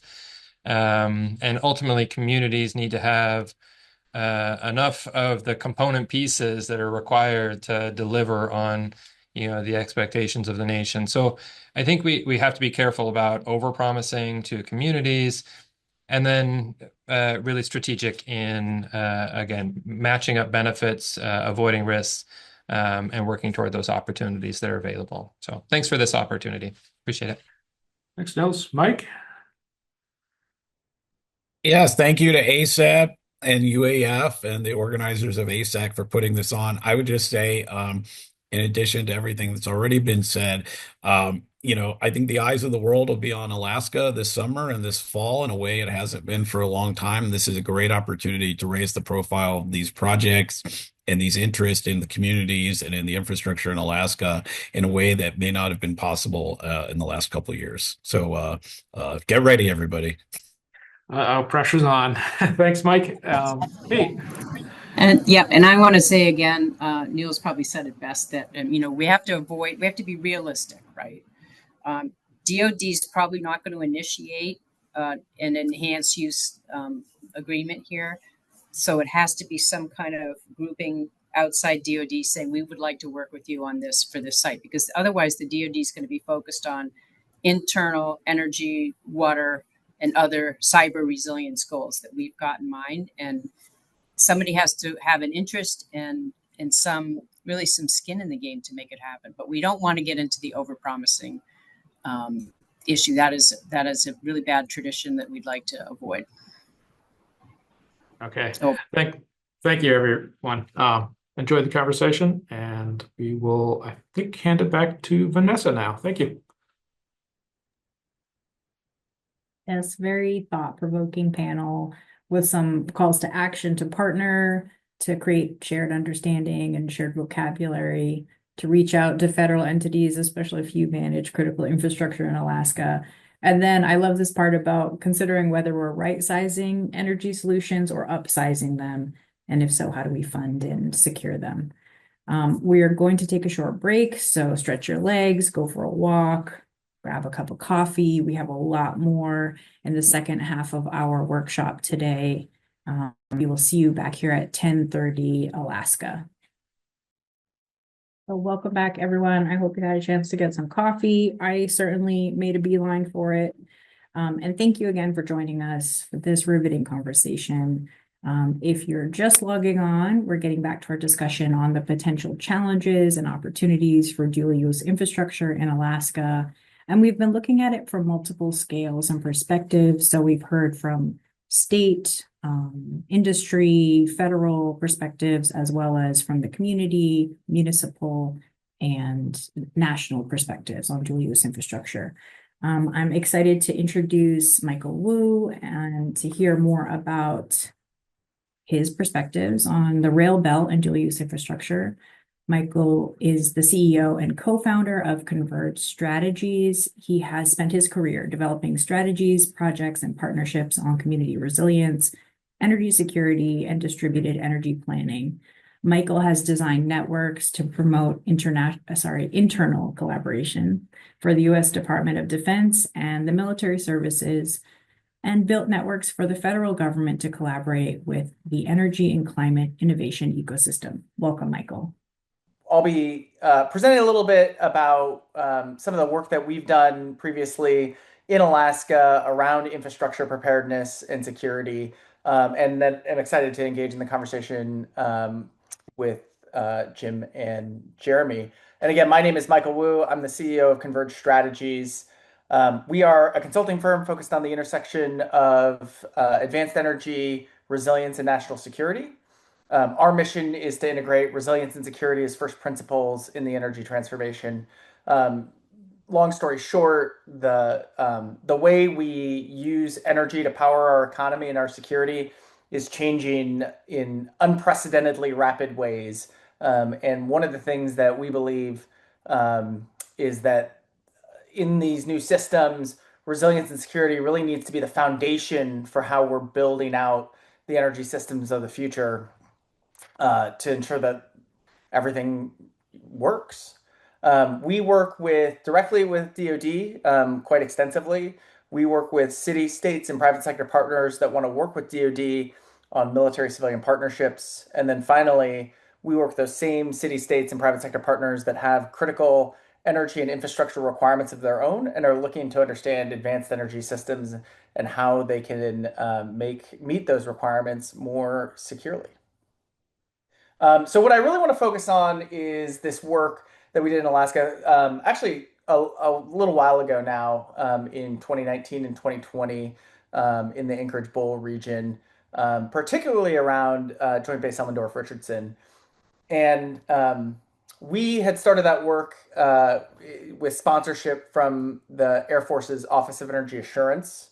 And that work was focused on really taking the first ever regional approach to infrastructure resilience for the installation, but also the defense community. So for those, I'm sure many of whom are familiar, but JBER is in the middle of Anchorage, is intensely dependent on the local community in order to continue its missions and operations, and vice versa. The community is also dependent on JBER for many things. And that's not unique to Alaska. Certainly, that's not unique to Anchorage. We have hundreds of military installations across the country, and so we also have hundreds of defense communities, and they are intensely interdependent, both from an infrastructure standpoint, but also from a community preparedness standpoint. And one of the things that we were trying to uncover and understand is how those interdependencies worked, where there were sort of most critical interdependencies, and how you might develop solutions that would address them. So we hosted this workshop in 2019, again funded by the Air Force's Office of Energy Assurance. We worked with our partners at Idaho National Laboratory and Launch Alaska. And as we'll talk about, we'll go into a little bit about what we did there, but resulted in a significant infrastructure project to support both the base and the local community at the Port of Alaska. So the basis of our work is really understanding the infrastructure sectors that support the installations. This is data not from Alaska or pictures not from Alaska, obviously, but from the Hampton Roads region, just providing as an example. But we used a tool developed by Idaho National Laboratory called the All Hazards Analysis Tool. And we call it the AHA tool. What the AHA tool provides is it develops infrastructure, like a snapshot of infrastructure sectors and maps individual infrastructure assets across sectors. So as you can see, not just electricity, but water, wastewater, natural gas, fuel delivery, communications. Identifies the individual assets that support that. So electricity substations, natural gas compression stations, water treatment plants, pumping stations, communications, cell towers, etc. And then develops a relational model for how both those sectors work with each other. So how do they connect to each other? But also how those sectors and individual infrastructure assets are dependent on each other. So an interdependency model that, say, demonstrates how the electricity substation is supporting a natural gas compression station, which is providing fuel to an electricity generator, and is allowing that system to work. So it provides not just how individual systems work and how individual infrastructure sectors work, but how they're interdependent on each other. We use that snapshot as a way of identifying sort of critical nodes. Where are there the greatest concern of interdependency that could lead to the risk of cascading failures? And we create disruption scenarios that would be most challenging for the community and importantly for the installation, so that we can understand where and prioritize where the greatest risks to both the community and the installation missions are. We then convene all of these stakeholders together. So the installation personnel, folks from the headquarters and program offices that will be important to getting a DoD side project together and off the ground, as well as community leaders, emergency management personnel from the state, local, and federal level, the infrastructure owners themselves, so utilities, again, not just the electric utility, but the utilities that are providing natural gas service, the communications utility, the water and wastewater utilities, et cetera. And we convene them for 2 days to help them identify and prioritize what their areas of greatest concern are, develop ideas that would help alleviate some of those challenges or mitigate some of those challenges and risks, and then develop action and funding plans that would allow those projects and those concepts to come to fruition. And so we did this. We started this work in 2019 in Alaska. It was really the first time that DoD had taken a look at sort of a region-wide infrastructure analysis and worked with the community to try to develop ideas and projects around it. The workshop and report itself developed 5 concepts, all of which were focused directly on infrastructure interdependencies that the region faced. And then as a direct result of that project, the Department of Energy performed a microgrid feasibility assessment and report on the Port of Alaska for a microgrid concept, which the JBER is intensely dependent on the Port of Alaska and vice versa.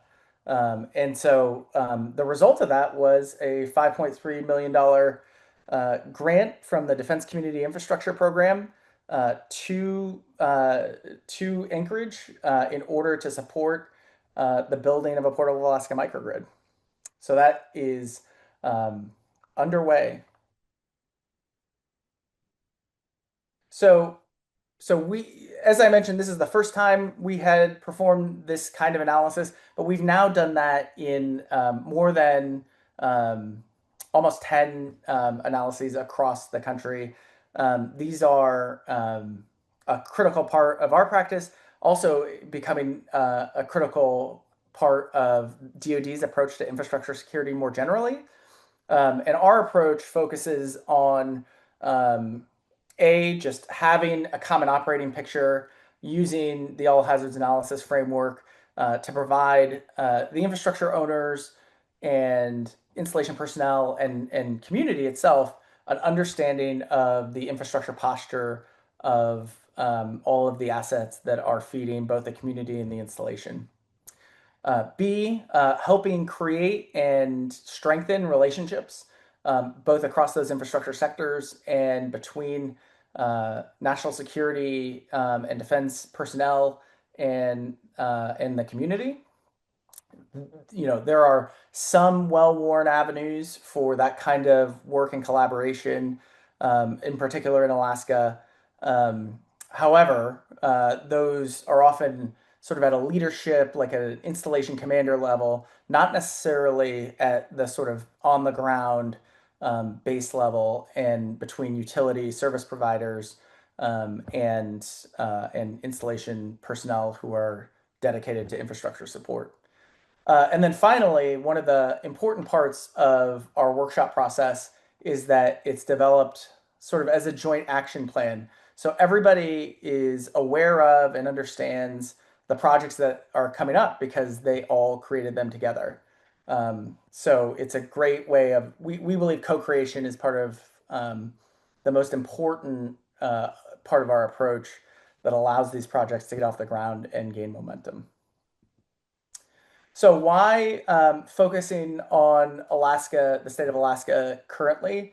Well, it's at the center of the energy conversation, particularly in this administration. It's the subject clearly of one executive order that was focused on directly on Alaska, but also the other executive orders are very focused on things like Alaska energy production, the potential for accessing critical materials, and being able to sort of as a part of this energy dominance regime strengthen the energy security and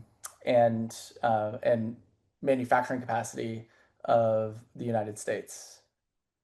Here are some of the ways that is manifesting in DoD's installation energy priorities, all of which I think go to critical parts of an Alaskan energy security strategy. Number one, working at the DoD installation level, this may, how depending on how deeply familiar you are with DoD, this may surprise you or not, but there are not very many people who are working on infrastructure security at the installation level, and they're going to be asked to do more with less. So energy managers at DoD installations are losing employees, and are getting more requirements sort of put on them. So they're going to be looking to do more with less at the installation level, and that's also true at the headquarters level as budgets are being slimmed down.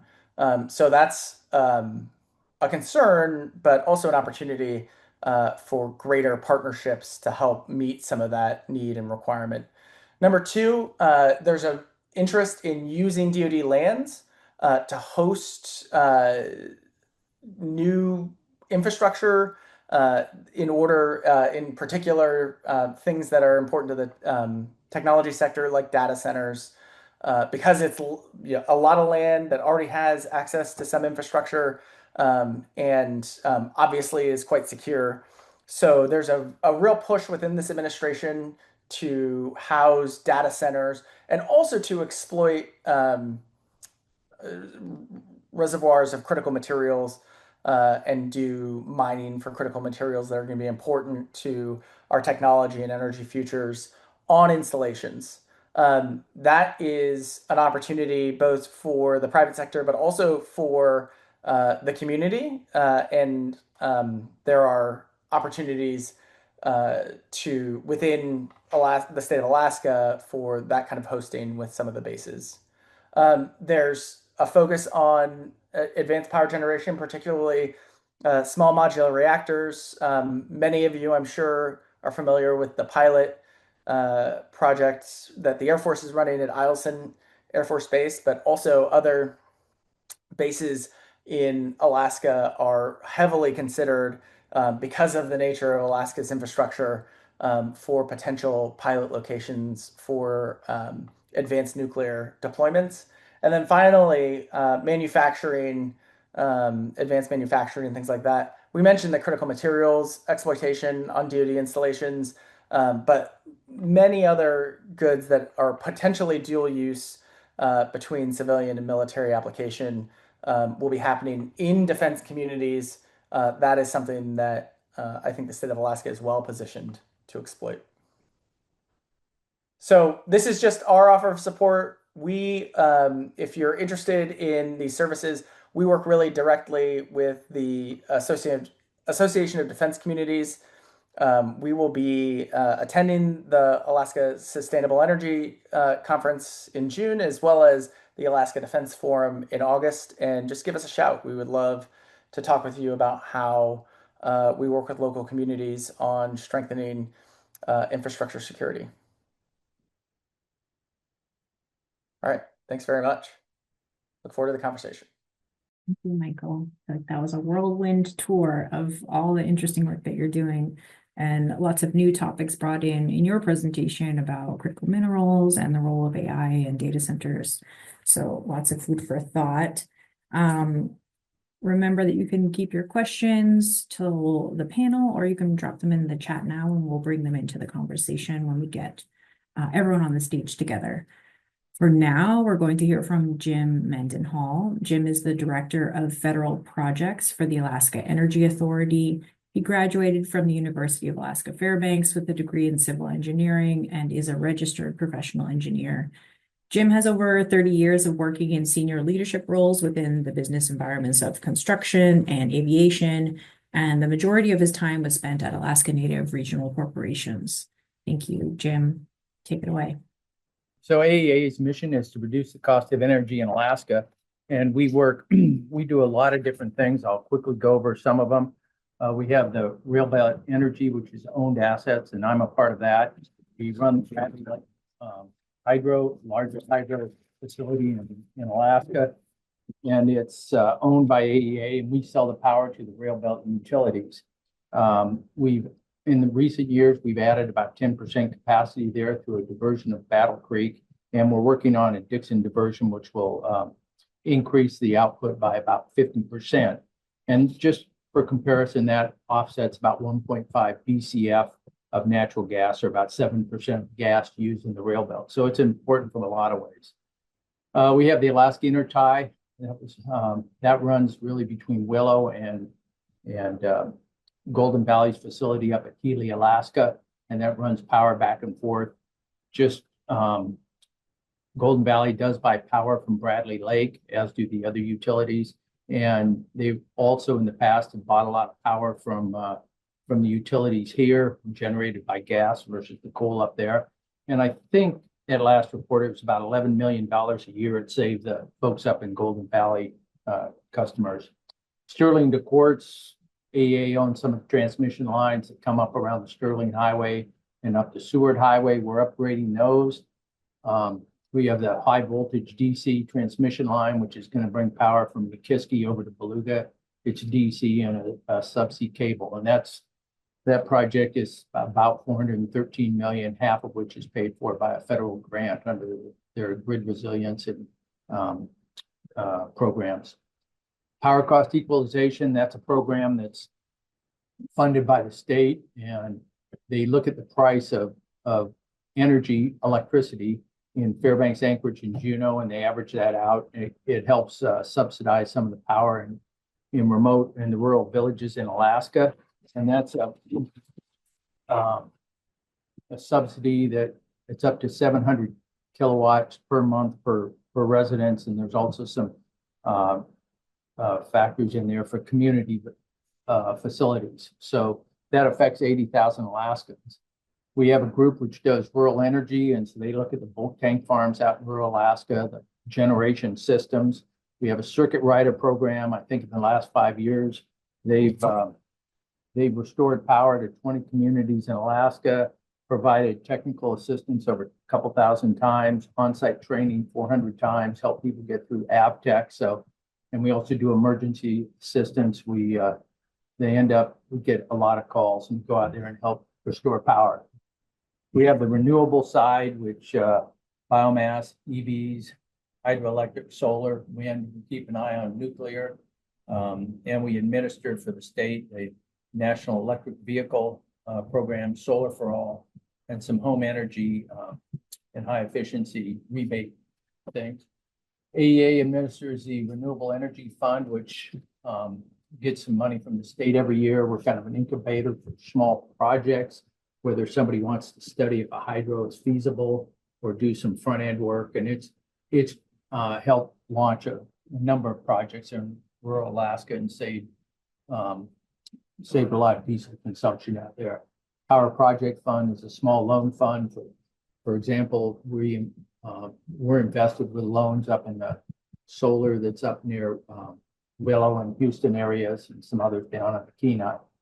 And then we do energy planning. We were the governor put together an energy security task force, and so we hosted that and did all the administration for that task force. Came out with a number of recommendations. We do the state energy security profile, which is required by each state. We have an electronic library that's searchable. Anybody can go online to the website and look at some past history about lots of projects. We do store a lot of energy data resources here, and then we administer the 401D, which is grid resilience program. And we've got a federal program to help improve transmission. And then last year, the legislature authorized the creation of the RTO, Rail Belt Transmission Organization. It's a regional transmission organization to help try and streamline some of the transmission in the rail belt. For example, if Bradley Power is going to Golden Valley, it runs on an AEA line to Homer, then it runs on Homer Electric lines, then it runs on another AEA line, then it runs on Chugach to get up to Anchorage, and then it goes out to MEA, runs on MEA, and then it runs on AEA's intertie up to Healy, and then Golden Valley lines from Healy up. So, and every one of those gets what's called a wheeling fee, a charge. And so we've been charged with trying to come up with an open access tariff to create a streamline that process. So that's underway. Let's see, next slide. Just a quick slide to show where we've been active, where we provide services. I think if people are interested, I'll hand out later. But the project we wanted to talk about was Black Rapids Training Center. It's 35 miles south of Delta Junction. And I have a short video to tell you about what the facility does, but it's currently powered by generation there. Those power generators were getting near the end of life, and they were trying to figure out what to do so they wouldn't have to shut down the facility. Golden Valley and the Army got together and said, can we extend our power lines 35 miles down the road and give them power off the grid? It turns out, and everybody liked the idea, but it turned out that Golden Valley could not accept federal funds for that. So they called AEA, and in a couple of days, we provided the paperwork to allow AEA to receive the funds and then let Golden Valley be a sub-awardee for that contract. It's an important international training site, and you guys, can you run that video? And send it over so we give you a quick update. Small unit support vehicle. It's the best way to get around in this town. It's negative 20 degrees Fahrenheit in Black Rapids, Alaska, as U.S. soldiers head out to meet this international group of cold weather experts. The downdraft from the Chinook helicopter, about negative 70.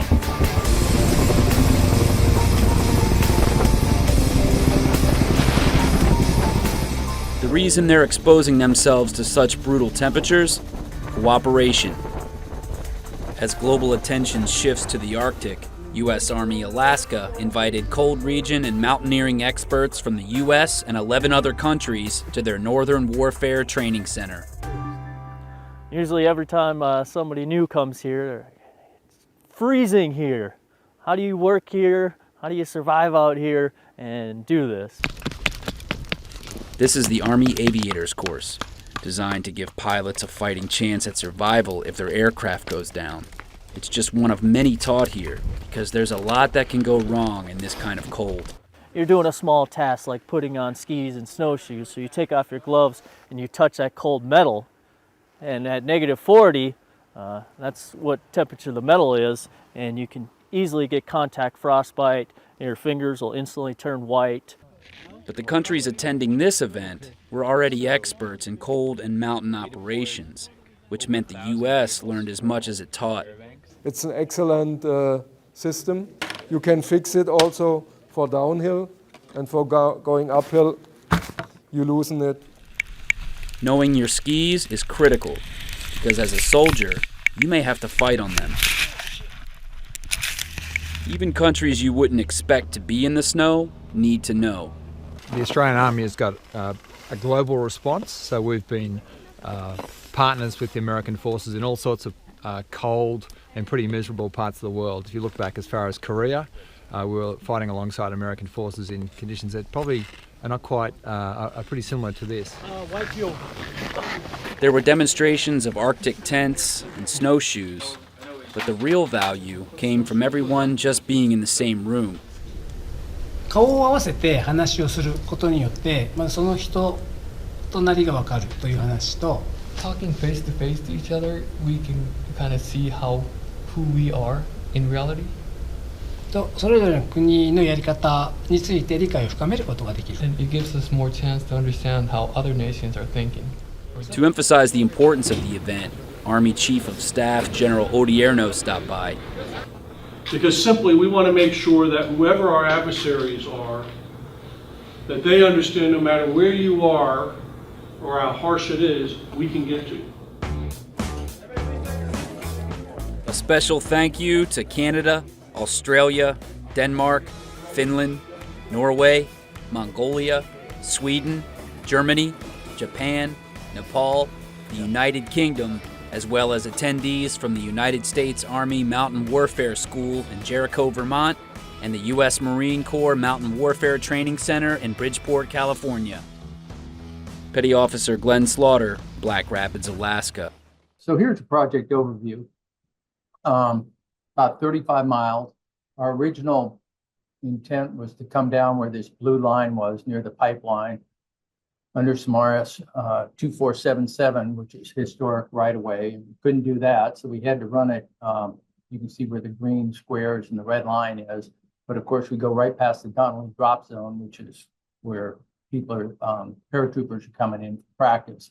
Not a good idea to have overhead lines there. So we were going to have to bury the lines there. And also, as we get close to Black Rapids, we needed to bury the line there.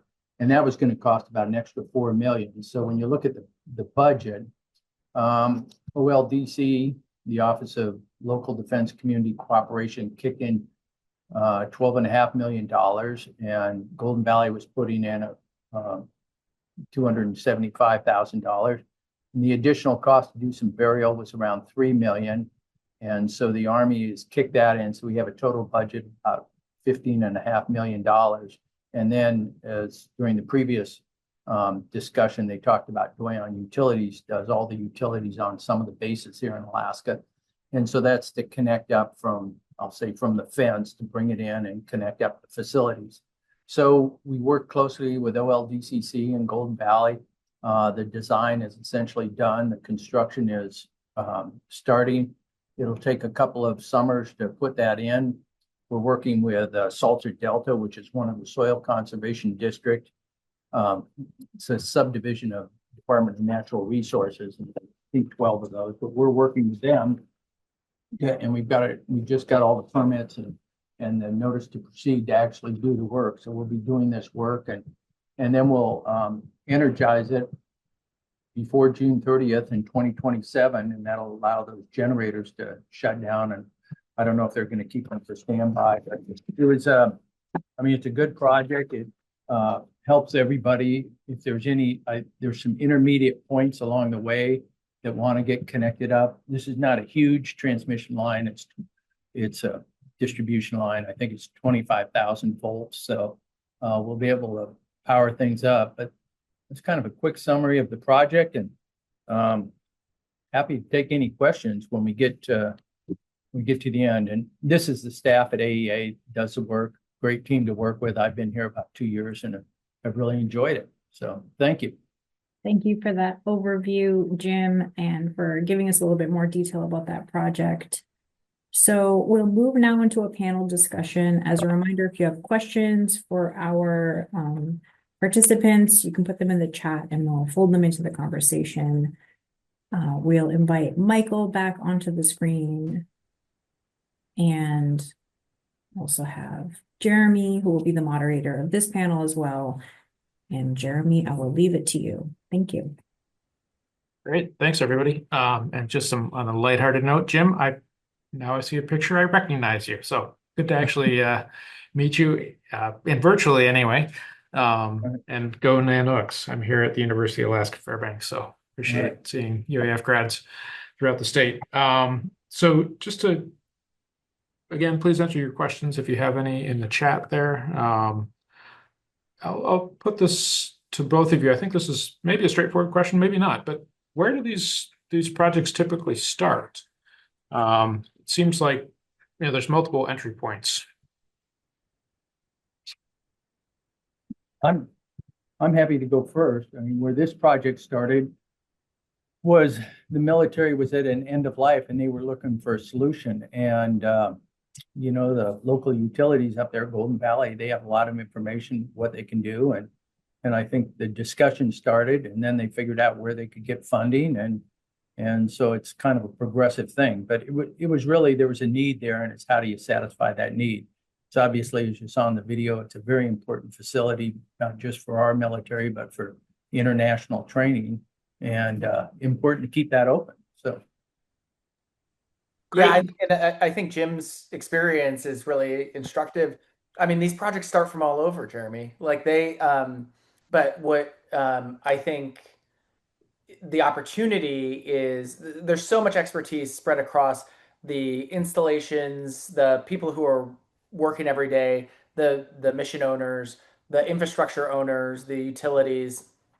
It's not like something that is a top-down process. The fundamental question that I think is important in driving success is number one, is there a clear understanding between the community and the installation what the important missions are on the installation and what they need?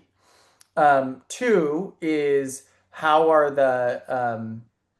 is the community the community is almost always happy to help the installation and vice versa, but if they don't have that convening point, so is there a convening point for those folks to share information between each other? And again, critically, not just at the sort of leadership like installation commander, garrison commander level, but at the sort of levels of infrastructure support, mission support group, Department of Public Works, utilities, and city councils and military liaison offices. So is there an opportunity to convene all those people together? And then lastly, I think maybe the most important, or as certainly as we've done this all over, the most important question is like, is there a champion? Is there somebody who's really incentivized and sort of one of those special people who is going to break through, be patient, but break through the bureaucratic morass that sort of prevents a lot of these meaningful and helpful projects that everybody supports from actually becoming reality. Okay, so yeah, those are all great points. So I hear, there has to be a clear understanding of what the need is on both sides. Obviously, if we're talking about it's kind of driven by the need, then there has to be someone listening to that to hear that need. So definitely a lot of listening in this process, and then someone to multiple levels of communication, not just at the installation commander level, but also at the level, frankly, that are going to get stuff done, right? Because there's only so much I can do talking. And then having a champion. I guess my follow-on to that is, I think, Mike, you've identified an issue. These projects take time, and there's got to be someone to keep pushing on them. Where have you seen, this is a question to both of you, where have you seen like the typical hangups? Is it the permitting? Is it the open question? Don't want to lead you. I'm sure there's lots, but yeah, there are many ways that our bureaucracies have messed up, and our multiple bureaucracies, right? Like, so I always say, if you're trying to work with the DoD, a lot of folks have relationships at the installation level. A lot of folks have relationships at like a program office level, and a lot of folks have relationships at a headquarters level, and they think that they can engage on a singular level and sort of see success. And my experience is that each of those sort of levels of engagement are necessary, but none are sufficient by themselves, right? So like if you are, and the services themselves have folks that are community liaisons at the installation level, but also within those functional chains of command are working with the heads of community partnerships within each service. And those folks are reasonably accessible. Like their job is to be accessible to community needs and engage on opportunities to build community partnerships. Finding and creating relationships with those people, which again, you're going to hear tomorrow from Matt Boron from the Association of Defense Communities. Like they are that convening point, bringing together the communities so you can learn from other communities, but also so that you can engage with the government leadership. I mean, just like the DoD does a wonderful job of getting in its own way on lots of things that it's trying to accomplish. And that's to say nothing of sort of the communities themselves, which maybe I'll let Jim talk about specific challenges within the state of Alaska. But the last thing I'll say is one of the most difficult parts is the turnover personnel, right? Installation commanders rotate every 2 to 3 years. These are often pretty high profile and large scale capital investments and projects for them. So sometimes it's really hard to brief up a commander. This commander thinks it's a part of his or her legacy, and then they leave before it can come to fruition. And now you have the next person who will have things that they want to come into the job and accomplish. So that's really hard. And then we're losing installation energy managers across DoD because they're hired into the private sector just because it's competitive out there. That's super valuable to know. And before I hand it off to you, Jim, just make a comment there. I always thought of the utility managers maybe spanning they're typically civilian employees, and so maybe they're a little bit longer term. But if there's that turnover, that's a challenge. Okay, Jim, thoughts on where these types of projects might hang up? I think, and Michael had a good point about you have to have a champion to keep pushing the project.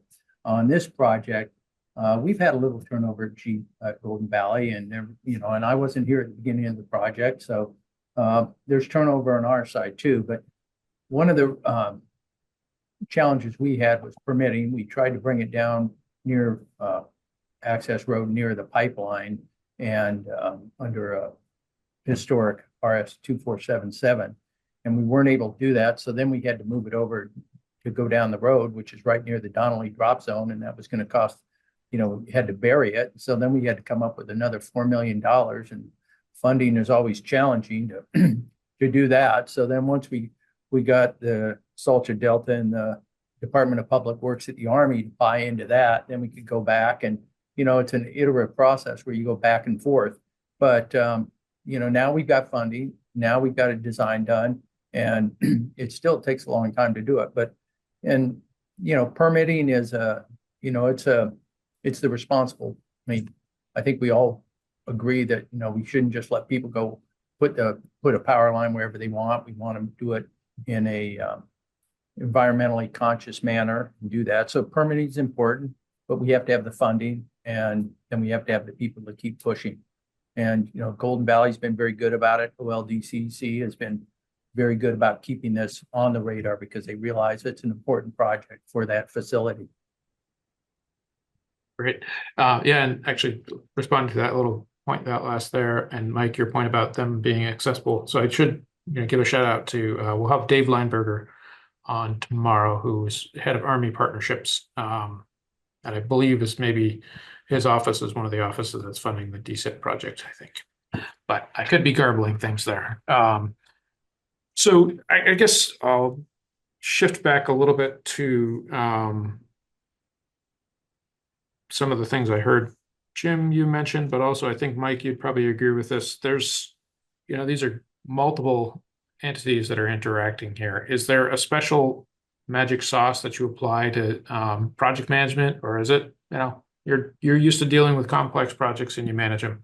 Or is there like a specific governance structure that you might use for something like this? I don't think there's a specific governance structure. We have some, we deal at AEA, we deal with a lot of different issues. For example, at Bradley Power, there's a sales agreement with all the power sales agreement with all the electric utilities along the rail belt. There's 5 of them. And we have a sales, the power sales agreement specifies, Golden Valley gets X percentage, Seward gets X percentage and everything. And we have meetings monthly for those, and it's how do we fund this and how do we do it? With some of the others, like this project, even though the money flows through, or the Black Rapids project, even though the money flows through us, it's really, I have to hand it to Golden Valley. They've been the main coordinator. So I think there's not one specific, governance structure that works. You have to figure out what works for each project. And, one of the ones that AEA is working on now is the Rail Belt Transmission Organization. And, it's the RTO will not own the transmission assets. They will manage them. And of course, we're trying to manage Chugach lines, Golden Valley's transmission line. When you look at the backbone and, okay, how's that work? Who pays for it? How do people get shared? Who pays for the maintenance? That's a challenging project. Personally, I'm glad I have other things to do to keep me busy. So, but kudos, we have some very good people here working on that. Okay, Mike, some thoughts on that? Yeah, well, I think what Jim's doing is really remarkable, but I don't think there's a special sauce, Jeremy. But I think that, or if there is, it's simply having dedicated support, and whether that is somebody who is, a consultant or somebody who's a government employee. Like, I think what is critical is having somebody to ensure that this isn't their second job. And I think what you'll find and what we've seen across defense communities is that where there is somebody whose sort of central charge is working on these issues and sort of furthering these projects, is they pay for themselves like many fold over, because they're able to secure like much better resourcing and funding from these programs than communities that are relying on volunteers or sort of infrastructure investment is a collateral duty. So I think what I've seen is just a remarkable sort of race to the top when it comes to dedicating people to these things and where some of these things end up being constructed. Okay. Since Brittany's not here, I'll just volunteer her for that job. So it sounds like it's extraordinarily important to have someone who's focused on this and it's not their side gig. I think that's probably true of a lot of things. I guess I wanted to pivot a little bit, and Jim, I think you might have got after this with your kind of breakdown of the budget, but question for Mike too. Is there typically, well, for the JBear work or for the Black Rapids work, was there a cost share requirement? And if so, was that non-federal or are these projects typically 100% funded? This project, there was a slight cost share. Golden Valley is putting in some money. We have the main project I work on is the high voltage link that will go from the Kenai north, and that's 413 million. The feds put up 50%. It's up to the state or the Rail Belt partners to put up the other 50%, so 206.5 million. The state's already committed about a quarter of that, and we're looking at how do we do a private partner? Do we do a federal loan program office funding? So we're looking now at how we come up with the rest of the money. And the same thing with Dixon, which will add 50% to Bradley. We're looking, the state's put in a little seed money to get the project going. But where do we come up with that? How do we structure the finance and payment for that $350 million project? So yeah, it really varies. We've got some things we're doing over here for Solar for All, And we've ended, I think we got 62.5 million. AEA is administering about 50% of that money to go look at community solar, probably in rural for low income. So that could be rural Alaska or something. And then Alaska Housing Finance, we've teamed with them and they're working on residential component for low income. So we partner with a lot of people, a lot of different programs that work different ways. And so, yeah, there's not, but most of them have some kind of cost match. Okay. Yeah, the project that I mentioned is funded just like Jim's project by the Office of Local Defense Community Cooperations Defense Community Infrastructure Program, and that does require a cost share. You can include staff time and other things into that cost share, and they are reducing that cost share requirement specifically for smaller communities. And that program is should be funded to the tune of about $100 million this year. Okay, great. And then, so we've got a little bit of time left. I wanted to, and maybe this is more directed towards you, Mike, since and Jim, you can answer this if you've got experience in this area too, but, it feels like Alaska hasn't fully taken advantage of DSIP. Is that kind of in agreement with your observations and is that an opportunity we're just not paying attention to? Well, I think, Jeremy, obviously we just both talked about two projects that were funded by DSIP, but I think like at core, you're right for a couple reasons. Number one, I think that the community, like my experience has been that the community knowledge and understanding of infrastructure within Alaska is so much deeper than the lower 48. That folks just, because of the nature of where you live, have a much greater understanding of the way that they're dependent on infrastructure systems, and in particular, the way that sort of the entire system connects. And I think that's a huge asset for some, breaking down some of the bureaucratic barriers that we talked about before. And then second, the missions within Alaska's military installations are only becoming more and more important with the nature of, where our strategic focus is and, the nature of some of the evolution of geopolitical geostrategic concerns. And so there is, I think, a huge opportunity for the state of Alaska to become to really become a focus of federal projects and federal funding. But the way these programs work is they are inherently bottom up. So those project ideas need to flow from communities to these programs, and but also leaders like the congressional delegation and others need to be informed and engaged with DoD at the same time, so that again, like I said, engaging at the individual installation level is necessary, but it's not sufficient. Okay. Yeah. And so I guess to kind of follow up on that a little bit, ultimately these projects are going to require congressional funding, right? So if they're, if your delegation's not in the loop, maybe it sounds like this probably is not going to go too far. So again, kind of reemphasizing your point, there's engagement at multiple levels here. Yes, making sure your project aligns with what they need at the base is important, but also you got to be engaging up the chain as well. I guess we got a little bit more time, so just remind folks if they've got questions, put them in the chat. And if I'm not seeing them, please let me know. But one more question. Let's see.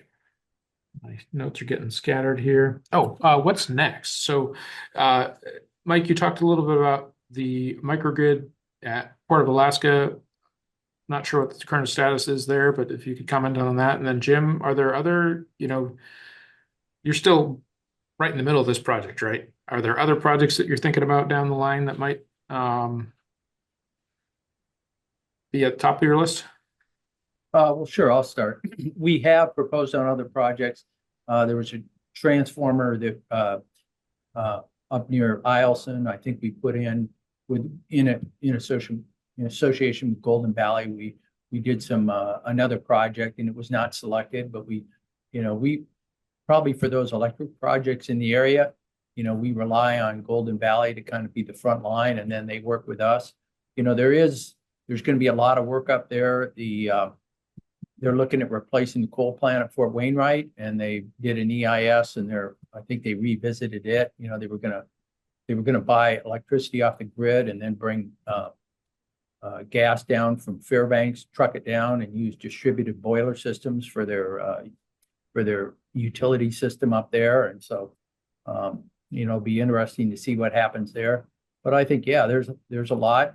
And to Michael's point, I think people in Alaska are very aware of the military, the importance. I was born and raised in Fairbanks, Fort Wainwright, it was always there. Eielson was there.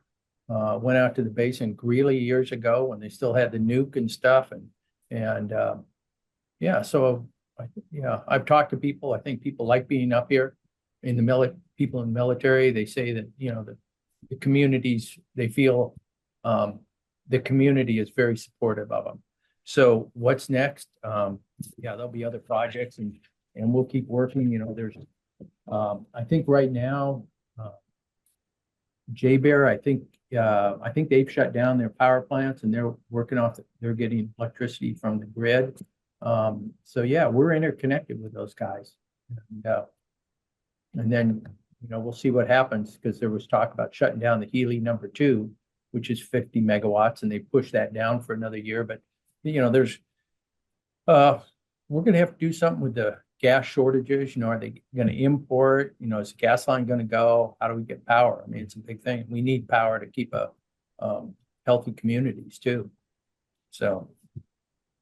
Okay. There's a lot of things in there. It sounds like you're already actually working on some more applications of GVA. Great to hear. And then touched on my favorite topic, economies of scale. And, a big customer like J-Bear buying electricity from MEA, or I think that's their utility, that would be a big deal. Mike, thoughts on that?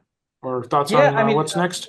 A couple things on what's next. And actually, literally what's next is tomorrow, you all are going to hear from my more charming and articulate colleague, Will Rogers, who is going to talk about some of the work that we've been doing specifically on transmission to support national defense.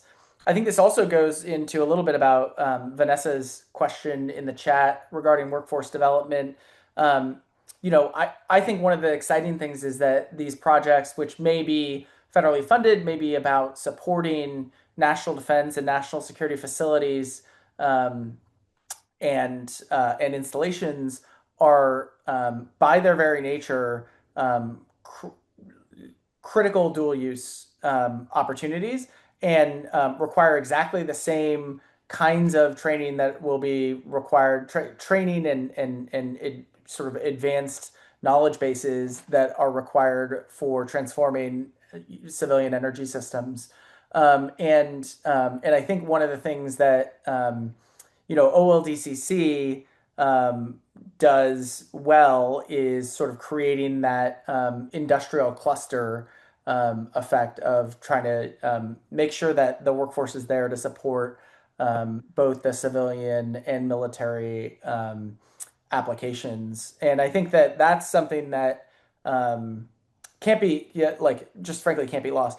The military itself is very focused on both inside the fence line and outside the fence line advanced energy solutions, but they don't want to own or operate those advanced energy solutions. Like they realize, I think, very viscerally that their highest and best use is fighting and winning our nation's wars and protecting the homeland.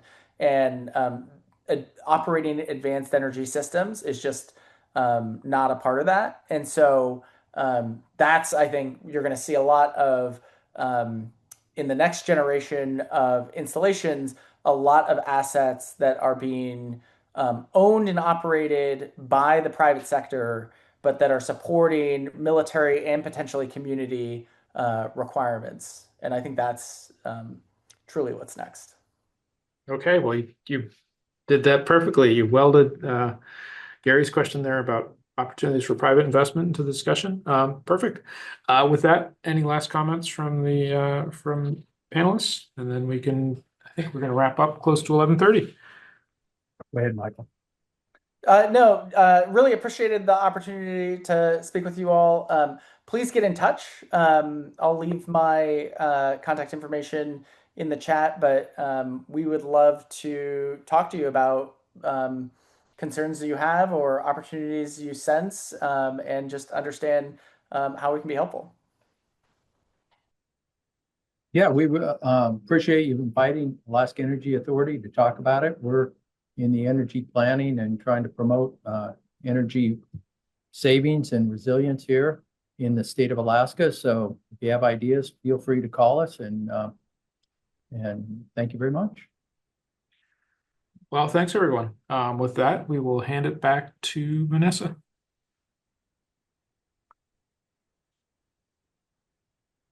Thank you both, or all three of you, really.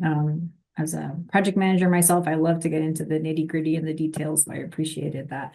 And to our first day, today we heard from local, municipal, industry, state, and federal perspectives on the practical realities, as well as the opportunities and risks associated with dual-use infrastructure.